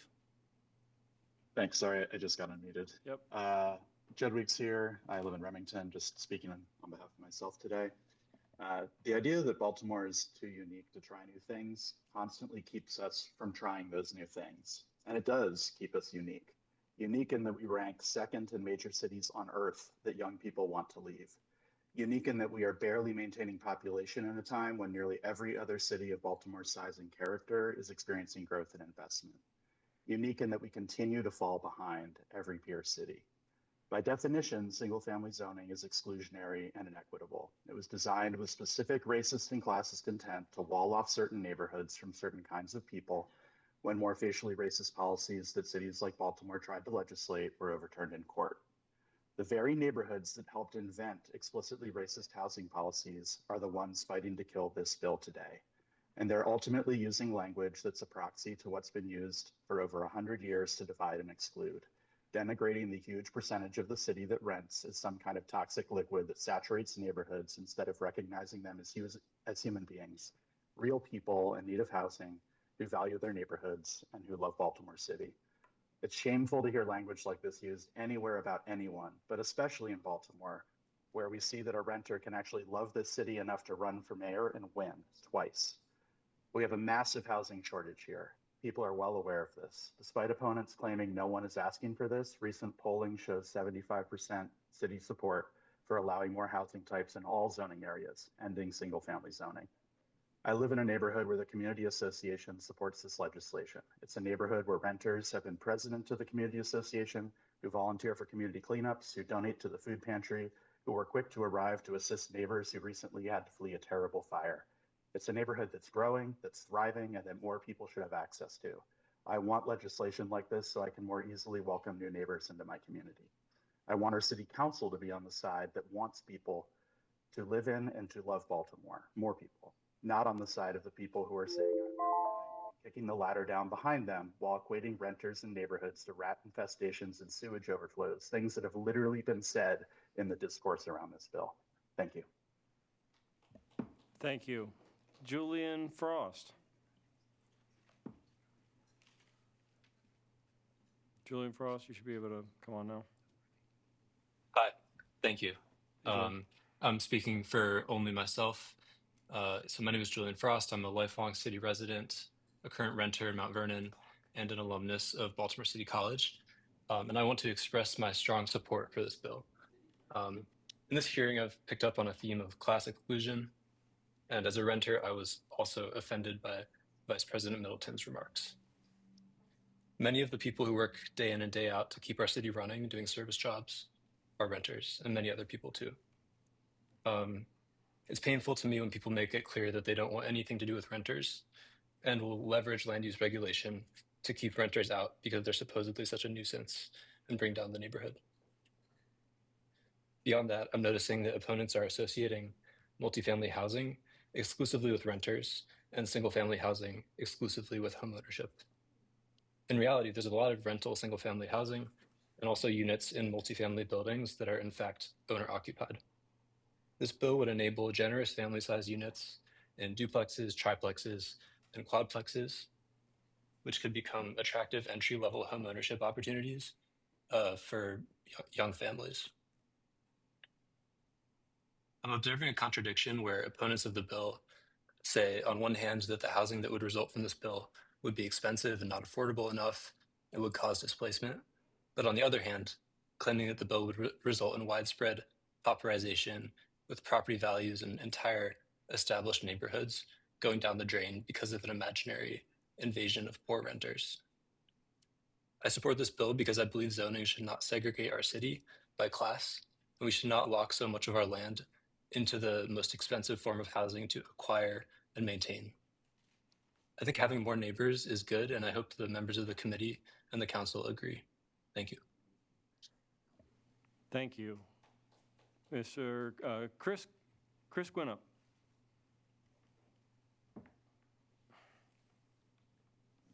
Chris Gwinnett. All right, takes a moment to get unmuted. Chris Gwinnett, a Hamden resident, and I'd like to state my strong support for the Housing Options and Opportunity Bill, and I definitely appreciate the council members who put forward this legislation. I wish it were less controversial, but it's a brave thing to do. I live on Roland Avenue myself, near several multifamily buildings with less than a dozen units. It's interesting because this strip of Roland is very historic. So you have old missing middle buildings like that. And they're very beautiful, well-maintained, and they look like a natural part of the neighborhood. I think that a lot of fear is exactly that from opponents, that these buildings do look quite good in the neighborhood and they don't disrupt. I also think that this bill is a moral imperative. Honestly, Baltimore has more successful neighborhoods and less successful neighborhoods. We all know that. And when our successful neighborhoods are zoned single family only, we might as well be putting up a sign saying working class citizens are not welcome here. I mean, it's as simple as that. If a working class income can't afford to own a home, and we're basically excluding them from economic opportunities, jobs, and amenities when we do that. As people mentioned, restrictive covenants are also a problem, and I fully support resolving that as well. And I do want to say ownership. I agree with what's been said so far. Ownership is a problem. We don't want excessive corporate ownership. We don't want excessive speculation. However, it's not only multifamily. Corporations are in the middle of, sprees buying up single family. So whether we make them multifamily or single family, large real estate companies will continue to acquire property, regardless of the zoning code. The zoning code isn't really the place to take care of that. Thank you, Mr. Gwinnett. We appreciate your testimony. Yep, thank you. Last person we have here, Michael Starnes, is online. Hey, thank you. My name is Michael Starnes, and I'm a Baltimore City resident living in Riverside. I'm also affiliated with YIMBY Action, a national pro-housing advocacy organization. I unequivocally support 250066. We have a shortage of housing in Baltimore City, even in the context of the city having shrunk for many years. 3 facts. Rents in Baltimore are growing 3 times the national average. Secondly, homeownership is increasingly out of reach for Marylanders, with only 49% of moderate income households able to afford the median home in 2022, down from 75% in 2000. Additionally, about half of unsheltered individuals living in the city are experiencing homelessness for the first time. So in short, by definition, we have a severe housing shortage statewide. Housing affordability cannot be solved without making it possible to build more housing between population growth and new residents. We do need to build more units, which this bill would help with. Even in an economy with no growth, additional housing would be helpful to provide economic development and development of the tax base to long-term goals of the city. Likewise, the benefits of this bill are aligned with the city's long-term climate and racial justice goals. As far as the benefits, it will allow housing to match population growth, and additionally, more fourplex housing would allow for families to benefit per construction project instead of one additional family or larger single-family homes being put up instead of multifamily units, which is happening commonly in Northern Virginia. So in closing, we should be reminded that changes to land use don't have to defy gravity or be very popular. It simply has to make it more possible to build needed housing in the city quickly. I recommend passing this bill as intended and limiting unnecessary studies that may not add to the results we already know will come that will come from the changes this bill makes for good. Thank you. Thank you. That concludes our testimony, our public testimony here. We are going to hold off on any further committee discussion, but I will allow each of the committee members